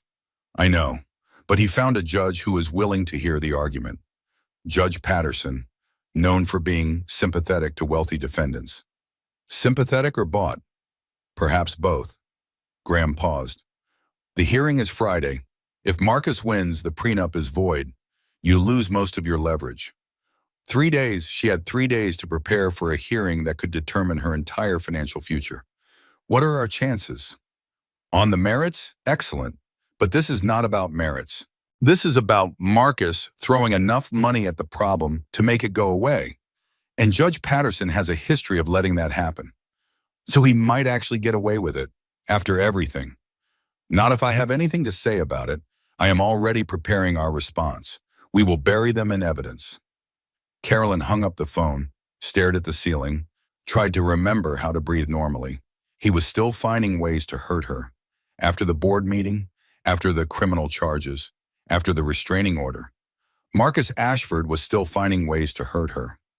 She found her father in his study, already on the phone with someone. His face was grim. I heard, he said after hanging up. Graham called me right after he called you. What do? We fight, same as we have been fighting. He set down his pen. This is a delay tactic, Carolyn. Marcus knows he is losing on every front. He is throwing everything at the wall to see what sticks. What if this sticks? What if he buys this judge like he has bought everything else? Then we appeal. We keep fighting. We do not give up, ever. I am so tired, Daddy. I am so tired of fighting. Her voice cracked on the last word. She felt tears threatening again. She did not know she had any tears left. Walter stood and crossed to her, put his hands on her shoulders, made her look at him. I know you are tired. You have every right to be. But you are almost through this. A few more weeks, a few more battles, and then it will be over. Will it? Or will he keep finding new ways to hurt me for the rest of my life? New lawsuits, new accusations, new ways to make me suffer? He will try. Men like Marcus always do. They do not know how to lose gracefully. They do not know how to let go. Walter's voice was fierce. But you are stronger than him, smarter than him, and you have something he does not. What? People who love you, people who will fight beside you, people who will never give up on you no matter how hard things get. Caroline let herself be held. Let herself be small for just a moment. Let her father be the strong one. Then she straightened her spine, squared her shoulders. Okay, she said, let us prepare for Friday. The hearing was brutal. Marcus arrived at the courthouse with an army of lawyers, 6 of them in matching expensive suits with matching confident smiles. They carried matching leather briefcases and matching expressions of smug superiority. Carolyn sat at the opposite table with Graham and one associate, David against Goliath. Judge Patterson was older, male. His eyes lingered on Marcus with something that looked uncomfortably like admiration. Mr. Ashford claims he signed the prenuptial agreement under duress, the judge said. Present your case. Marcus's lead attorney stood. For the next 90 minutes, he painted a picture of a young man overwhelmed by his powerful future father-in-law, a man who signed documents without fully understanding them because he was so desperately in love, a victim of circumstance. It was lies, every word of it. But lies told well by an expensive lawyer could be convincing. Then it was Graham's turn. He produced records, emails between Marcus and his own attorneys before the wedding, detailed analyses of the prenup that Marcus had requested, multiple revisions that Marcus himself had negotiated. Mr. Ashford had 3 separate lawyers review this agreement, Graham said. He negotiated 14 specific changes over a period of 2 months. He was fully informed, fully counseled, and fully willing to sign. The changes he requested were minor, Marcus's attorney countered. Window dressing. He did not understand the implications of the infidelity clause. The infidelity clause is written in plain English. It states clearly that any party who engages in adultery forfeits their claim to marital assets. A first-year law student could understand it. My client was not a lawyer. He was a businessman in love. Graham pulled out another document. Your Honor, I submit into evidence an email sent by Mr. Ashford to his personal attorney 3 days before the wedding. Allow me to read the relevant portion. He cleared his throat. The infidelity clause is harsh but fair. If I ever cheat on Caroline, I deserve to lose everything. That is not going to happen, so I have no concerns about signing. End quote. The courtroom went silent. Judge Patterson reviewed the email, took his time. His expression was unreadable. There is also the matter of the evidence supporting the infidelity allegation, Graham continued. We have video evidence of Mr. Ashford's assault on his pregnant wife in defense of his mistress. We have DNA evidence confirming that Mistress is carrying his child. We have financial records showing he used marital assets to pay off multiple previous mistresses over a 5-year period. Alleged mistresses, Marcus's lawyer interrupted weakly. The DNA does not lie. The bank records do not lie. The only one lying in this courtroom is your client. Judge Patterson held up a hand for silence. I have heard enough. He looked at Marcus, then at Caroline. The prenuptial agreement is valid and enforceable. The motion to invalidate is denied. Caroline exhaled. She had not realized she was holding her breath. Marcus slammed his palm against the table. This is outrageous. You cannot. I can and I have, Judge Patterson interrupted. One more outburst and I will hold you in contempt of court. Do you understand me, Mr. Ashford?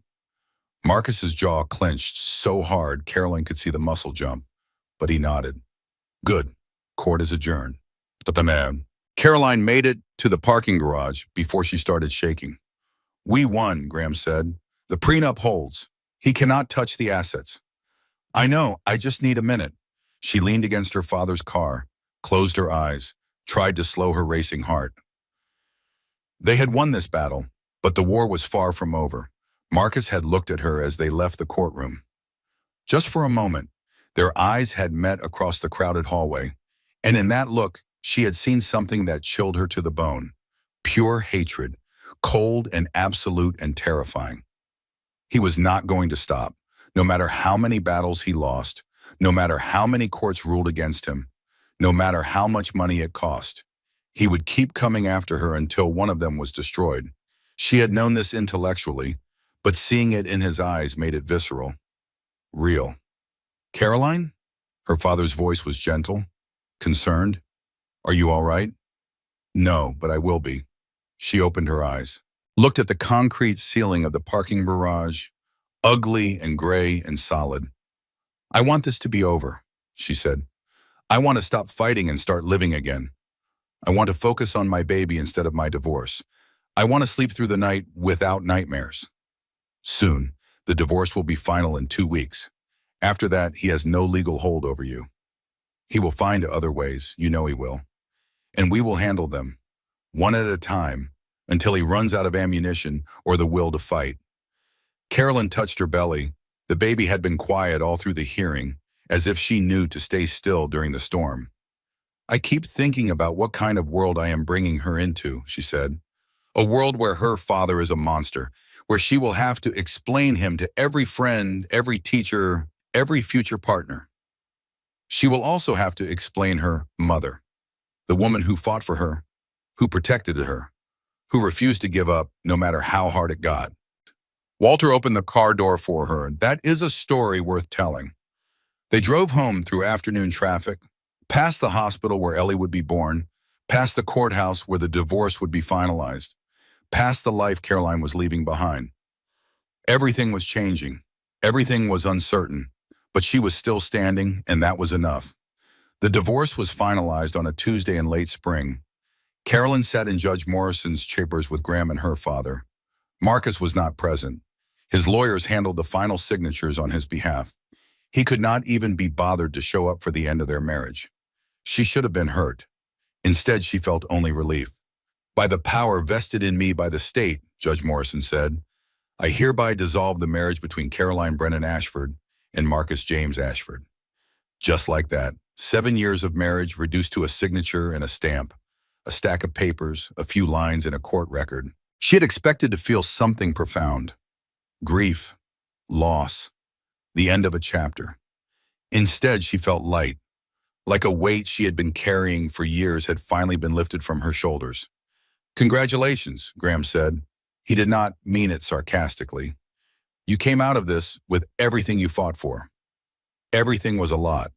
$42 million in assets the prenup had held. The infidelity clause had triggered. Marcus had lost virtually everything. Full legal custody of the unborn child, physical custody to be determined after birth. Marcus would get supervised visitation at most, the penthouse if she wanted it, the cars, the jewelry, the art collection, everything Caroline had helped build over 7 years of marriage. What happens to him now, she asked. Criminal proceedings continue. The assault charge goes to trial next month. He is expected to plead guilty to a misdemeanor to avoid a felony conviction. Graham closed his briefcase. The federal investigation into securities fraud is ongoing. I expect indictments within the year. And Ashford Dynamics?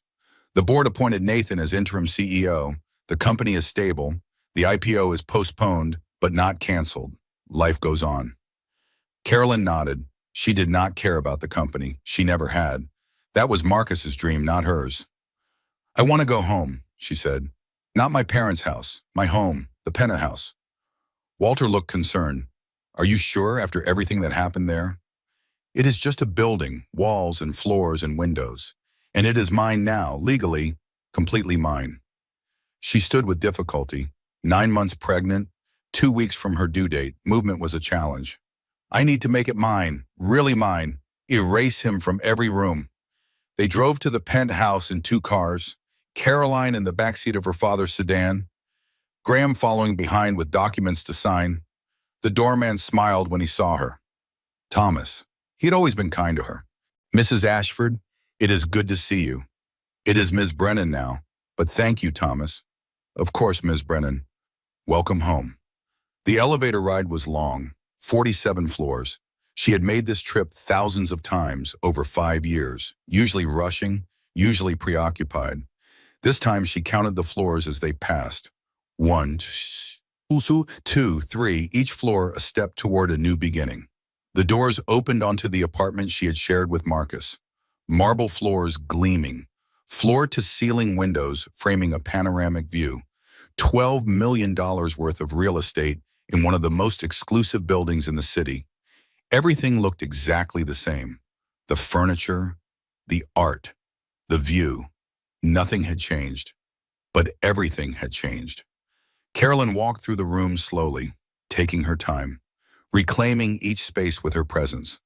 The living room where they had hosted charity galas and dinner parties, where Marcus had charmed donors and investors while Caroline smiled beside him. The kitchen where she had tried to cook elaborate meals to impress him, where she had stood alone on too many nights, eating takeout while waiting for him to come home. The bedroom where they had lain together planning their future, where she had started to feel lonely even with him beside her. She ended up in the nursery, the room she had designed with such hope. Pale yellow walls because she did not know the gender yet. White furniture ordered from an expensive boutique. A rocking chair by the window where she had imagined nursing her baby. She sat in the rocking chair now, looked out at the city sprawled below her. Millions of lights, millions of lefts, millions of stories unfolding simultaneously. This is going to be your room, little one, she said to her belly. I decorated it before I knew the truth, before I understood what kind of man your father really was. The baby kicked, strong and insistent, ready to meet the world. I am going to change it. New colors, new furniture, new everything. When you come here, it will be ours, just ours. His ghost will not be welcome. She rocked slowly, back and forth. The rhythm was soothing, ancient and instinctive. I am scared, she admitted to the empty room. I have never done this alone. I do not know if I can be enough for you, if I can be both mother and father, if I can give you everything you deserve. Another kick, almost like a reassurance. But I am going to try every single day. I am going to give you all the love I have, and I am going to teach you things, important things. She listed them out loud, making them real. I am going to teach you to be strong, not the hard kind of strong that breaks, the flexible kind that bends but never shatters. I am going to teach you to trust your instincts. When something feels wrong, it probably is wrong. Never let anyone convince you otherwise. I am going to teach you that you are enough, just as you are. You do not need to be prettier or smarter or more agreeable to deserve love. And I am going to teach you that falling down is not failure. Staying down is failure. Getting back up is victory. The sun was setting over the city now, orange and gold and pink painting the sky. Beautiful despite everything. Beautiful because of everything. Carolyn sat in the rocking chair until the sky went dark and the city lights came on. Thinking about the past, planning for the future. Not the future she had imagined, but maybe something better, something real. The next few days were a blur of transformation. She hired movers to remove every trace of Marcus, every suit, every watch, every photo where he appeared, gone. She hired painters to change the colors. The cold gray walls became warm cream. The stark white accents became soft sage green, colors that welcomed rather than intimidated. She hired decorators to transform the nursery. New furniture arrived, simpler, warmer, more like a home and less like a showroom from an expensive magazine. Tessa helped. Dorothy helped. Even Vivian came by once, bringing a handmade blanket for the baby. My grandmother made this pattern, Vivian said, holding up the soft white wool. She taught me when I was a girl. I made this one myself over the past 2 months for my granddaughter. Carolyn accepted it, another complicated gift from a complicated source. Thank you, Vivian. I know I cannot undo what happened. I cannot change what Marcus became or what I enabled by looking the other way. But I can try to be different going forward. Vivian's eyes were sincere, hopeful. If you will give me the chance. We will see, one step at a time, one day at a time. It was all any of them could promise Utamon. On the third night in the penthouse, Caroline woke at 2 in the morning. Not from nightmares, not from pain, from something else entirely. Peace. She lay in the darkness, listening to the city sounds 47 floors below. Distant sirens, the hum of traffic, the pulse of millions of lives happening all at once. For the first time in months, she felt calm.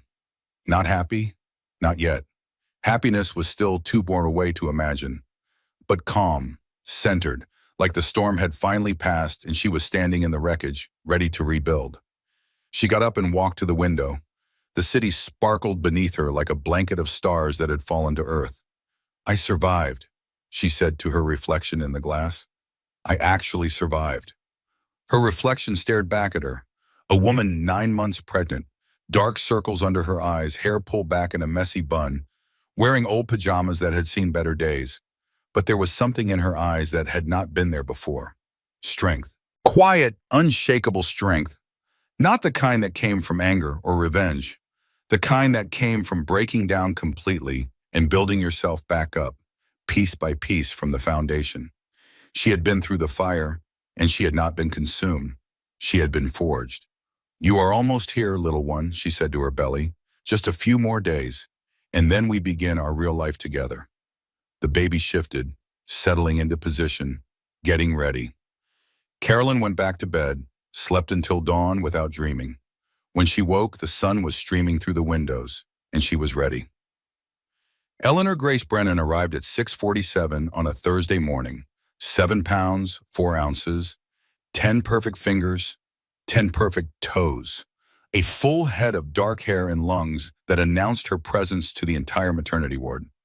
The labor had been long, 18 hours of contractions, 3 hours of pushing, more pain than Caroline had ever experienced in her life. But then the baby was in her arms, and nothing else mattered. Hello, Ellie, Caroline whispered through tears. I am your mother, and I have been waiting my whole life to meet you. Ellie opened her eyes. They were blue like all newborns, but Caroline saw something in them. A spark, a promise, a whole life waiting to unfold. She is beautiful, Dorothy said from the chair beside the bed. Her own eyes were wet. She looks just like you did when you were born. She looks like herself, like the person she is going to become. Walter stood by the window, trying and failing to hide the tears streaming down his weathered face. 42 years on the bench had not prepared him for this. Nothing could have. Would you like to hold your granddaughter? Carolyn asked. He crossed to the bed, took Ellie in his arms with the infinite care of someone handling something precious beyond measure. Hello, little one, he said softly. I am your grandfather. I am going to spoil you absolutely rotten and teach you to play chess and tell you stories about the cases I presided over. And I am going to love you more than you can possibly imagine. Carolyn laughed. It felt strange. She could not remember the last time she had laughed with genuine joy. Where did the name come from? Dorothy asked. Eleanor Grace. Eleanor was Grandma's middle name. I want Ellie to carry something of her with her. Carolyn touched her daughter's tiny hand. And Grace, because that is what I learned this year. That grace under fire is the hardest thing, but also the most important. That you can face the worst moments of your life and still choose kindness, still choose dignity, still choose to be better than the people who hurt you. That is a lot to put in a name. She is a lot of baby. She can handle it. The hospital room filled with visitors over the next 2 days. Tessa came with flowers and champagne that Caroline could not drink yet, but appreciated anyway. She cried when she held Ellie, cried more when Ellie grabbed her finger. Graham came with paperwork and congratulations. Even lawyers could be sentimental when babies were involved.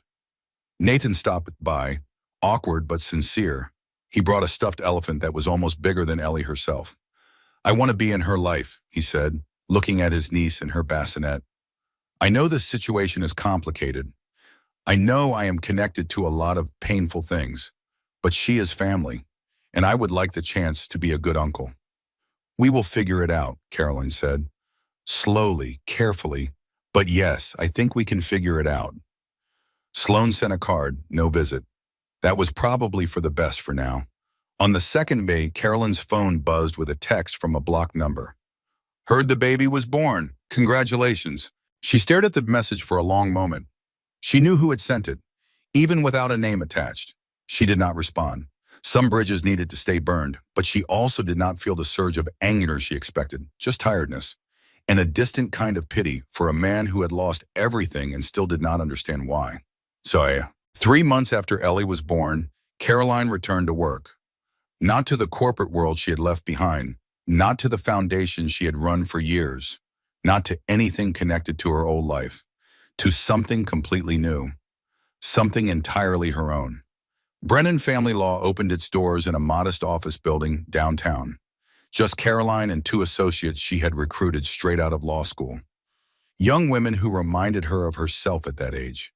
Hungry, idealistic, ready to fight. Their specialty, representing women in high-asset divorces. Women who were outmatched by wealthy husbands. Women who had been told they were crazy, unstable, overreacting. Women who needed someone in their corner. Her first client was a woman named Patricia, 47 years old, married for 23 years. Her husband had thrown a glass of wine at her during a charity dinner when she asked him to stop flirting with a waitress. The parallels were almost too perfect. I do not know what to do, Patricia said, sitting across from Caroline's desk. Her hands were shaking. Her eyes were red from crying. He has all the money, all the lawyers, all the connections. I have nothing. Caroline smiled, not with pity, with recognition, with understanding. You have more than you think, she said. You have the truth. You have evidence. You have 23 years of contributions to that marriage that a court will recognize, and now you have me. Can you really help? He is so powerful. He knows everyone. I know a few people too, and I know exactly how men like your husband operate. I know their playbook, their tactics, their weaknesses. Carolyn leaned forward. I am going to help you. Not because I need the money or the recognition, but because no woman should have to go through what you are going through alone. She took the case pro bono, her first of many. Down. 6 months later, Marcus Ashford was convicted of misdemeanor assault. The sentence was light, probation, community service, a fine that barely registered in his bank account. But it was something. His name would forever be associated with what he had done. The video would follow him everywhere. Google would never let him forget. The federal investigation was still ongoing. Graham predicted indictments within months. Securities fraud, wire fraud, tax evasion. The kind of charges that came with real prison time. Carolyn did not care anymore. She had stopped tracking Marcus's downfall. He was no longer her concern. Her concern was Ellie, her practice, her life, the life she had built from nothing, from wreckage, from the ashes of everything she thought she wanted. It turned out the ashes were good soil. 1 year after the gala, Caroline sat in her office after everyone else had gone home. The building was quiet. Her desk was covered with case files. The window showed a view of the city at night. Less impressive than the penthouse view, but hers in a different way. She looked at the photo on her desk. Ellie at her first birthday party, cake smeared on her face, laughing at something only she understood. I did it, baby girl, Caroline said to the photo. I survived. I rebuilt. I found something worth fighting for. The phone rang, her personal line.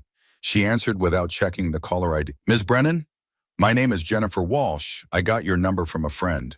My husband has been hiding assets and I think he is having an affair. I do not know what to do. Carolyn reached for a pen. Tell me everything, she said. Start from the beginning. Another woman, another story, another chance to help. She had found her purpose. 2 years after the gala, Caroline Brennan walked into a courthouse she had never visited before. Not as a victim, not as a witness, not as a divorcee fighting for her rights. As a lawyer, her client's lawyer. The case was complicated. A woman whose husband had systematically hidden assets throughout their 30-year marriage. Offshore accounts, shell companies, real estate under other names. The kind of financial manipulation that took years to untangle. But Caroline had learned from the best. Her father, Graham, the attorneys who had fought for her. She knew how to find hidden money. She knew how to make lying husbands sweat. Your Honor, she said, standing to address the judge, the evidence clearly shows that Mr. Bennett systematically concealed assets from his wife over the course of their marriage. We are requesting full forensic accounting and equitable distribution of all marital property, including the offshore holdings detailed in Exhibits D through M. The opposing counsel objected. The judge overruled. An hour later, Caroline's client walked out of the courthouse with a settlement that would change her life. "How can I ever thank you?" the woman asked, tears streaming down her face. "I thought I was going to lose everything. I thought he was going to win." "You are welcome," Caroline said, "but the best way to thank me is to live well. Build something beautiful with your settlement. Do not let anger consume your future." "How do you stay so calm after everything you have been through?" Caroline considered the question. It was one she had been asked many times since going public with her own story. "I learned that the prison door was unlocked all along," she said finally. "I was my own warden, keeping myself trapped in anger and pain and the need for revenge. When I finally let that go, I found something better." "What?" "Freedom, real freedom, the kind that does not depend on anyone else, the kind that comes from inside." That evening, Caroline drove to her parents' house for Sunday dinner. Ellie sat in her car seat, babbling cheerfully at her reflection in the window. 2 years old now, all curls and opinions and unstoppable energy. The house looked the same as it always had. White columns, circular driveway. The garden where Caroline had gotten married a lifetime ago. But it felt different now, like seeing a childhood home with adult eyes.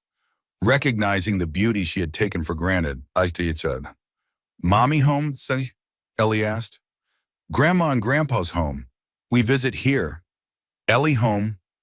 Our home is the apartment in the city, with your room and your toys and your books." "Ellie home, Mao," the toddler confirmed, satisfied with this answer. The front door opened before they reached it. Walter appeared, already reaching for his granddaughter. "There is my favorite girl," he said, swinging Ellie into his arms. "Did you come to help Grandpa eat all the cookies?" "Cookies!" After dinner, Carolyn said firmly, "Do not spoil her appetite."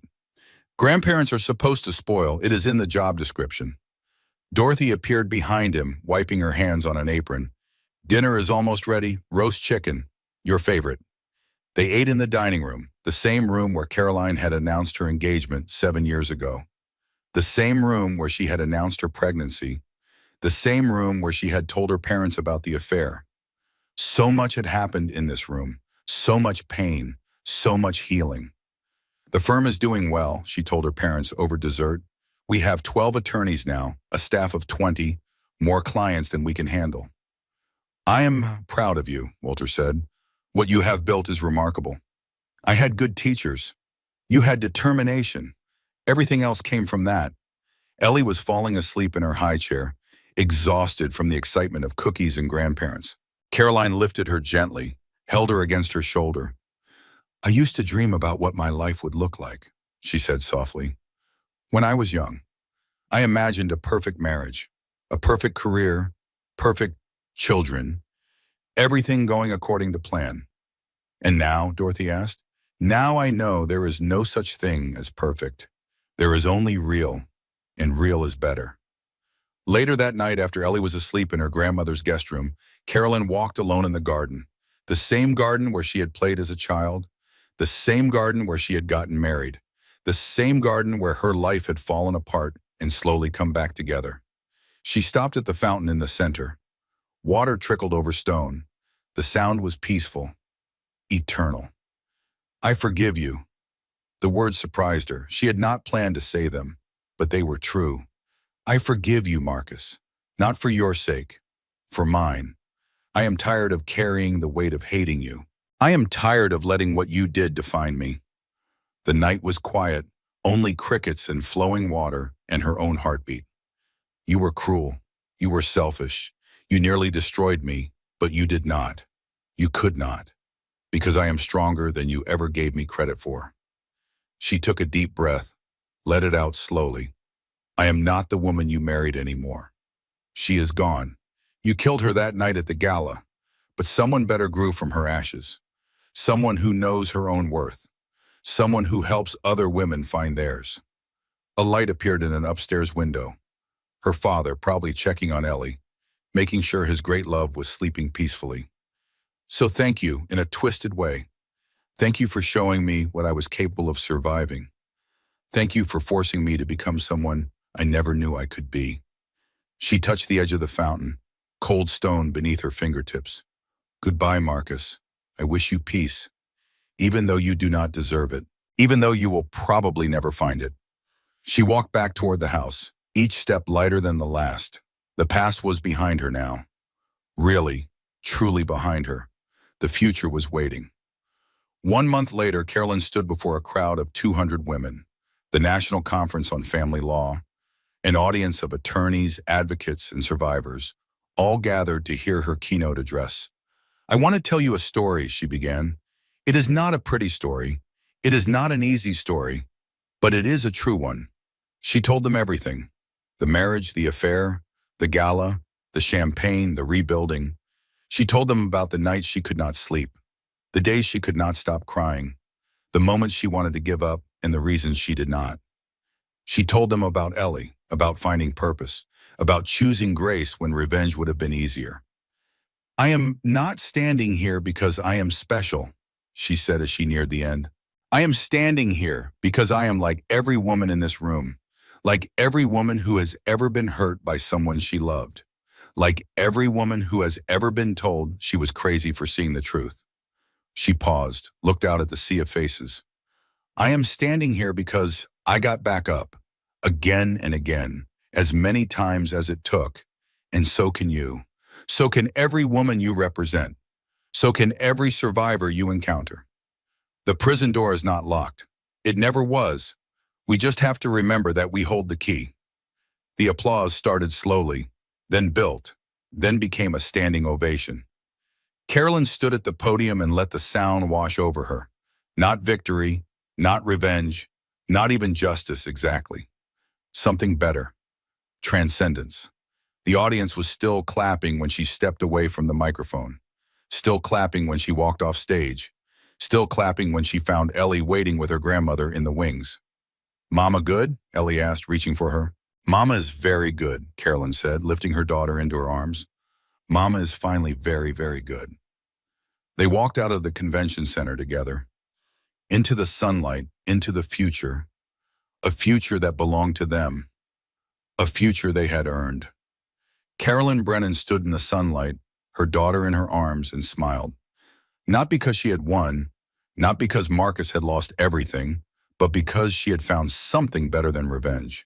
She found herself, the woman she was always meant to be, stronger, wiser, free. Some stories end with destruction. This one ended with transformation, and that made all the difference. If this story touched your heart, I would love to hear from you. Drop a comment below and tell me what moment hit you the hardest. Was it the gala, the betrayal, or Caroline's journey back to herself? Your comments help other women find stories like this. Stories that remind us we are stronger than we know. If you are new here, consider subscribing and hitting that notification bell. Every week, I share stories of ordinary women facing extraordinary challenges. Stories of survival, stories of strength, stories that prove it is never too late to start over. And if you know someone who needs to hear this message today, share this story with them. Sometimes a story is exactly what someone needs to take their first step toward freedom. Thank you for listening. Thank you for being here. Until next time, remember this. The prison door is not locked. It never was. You hold the key.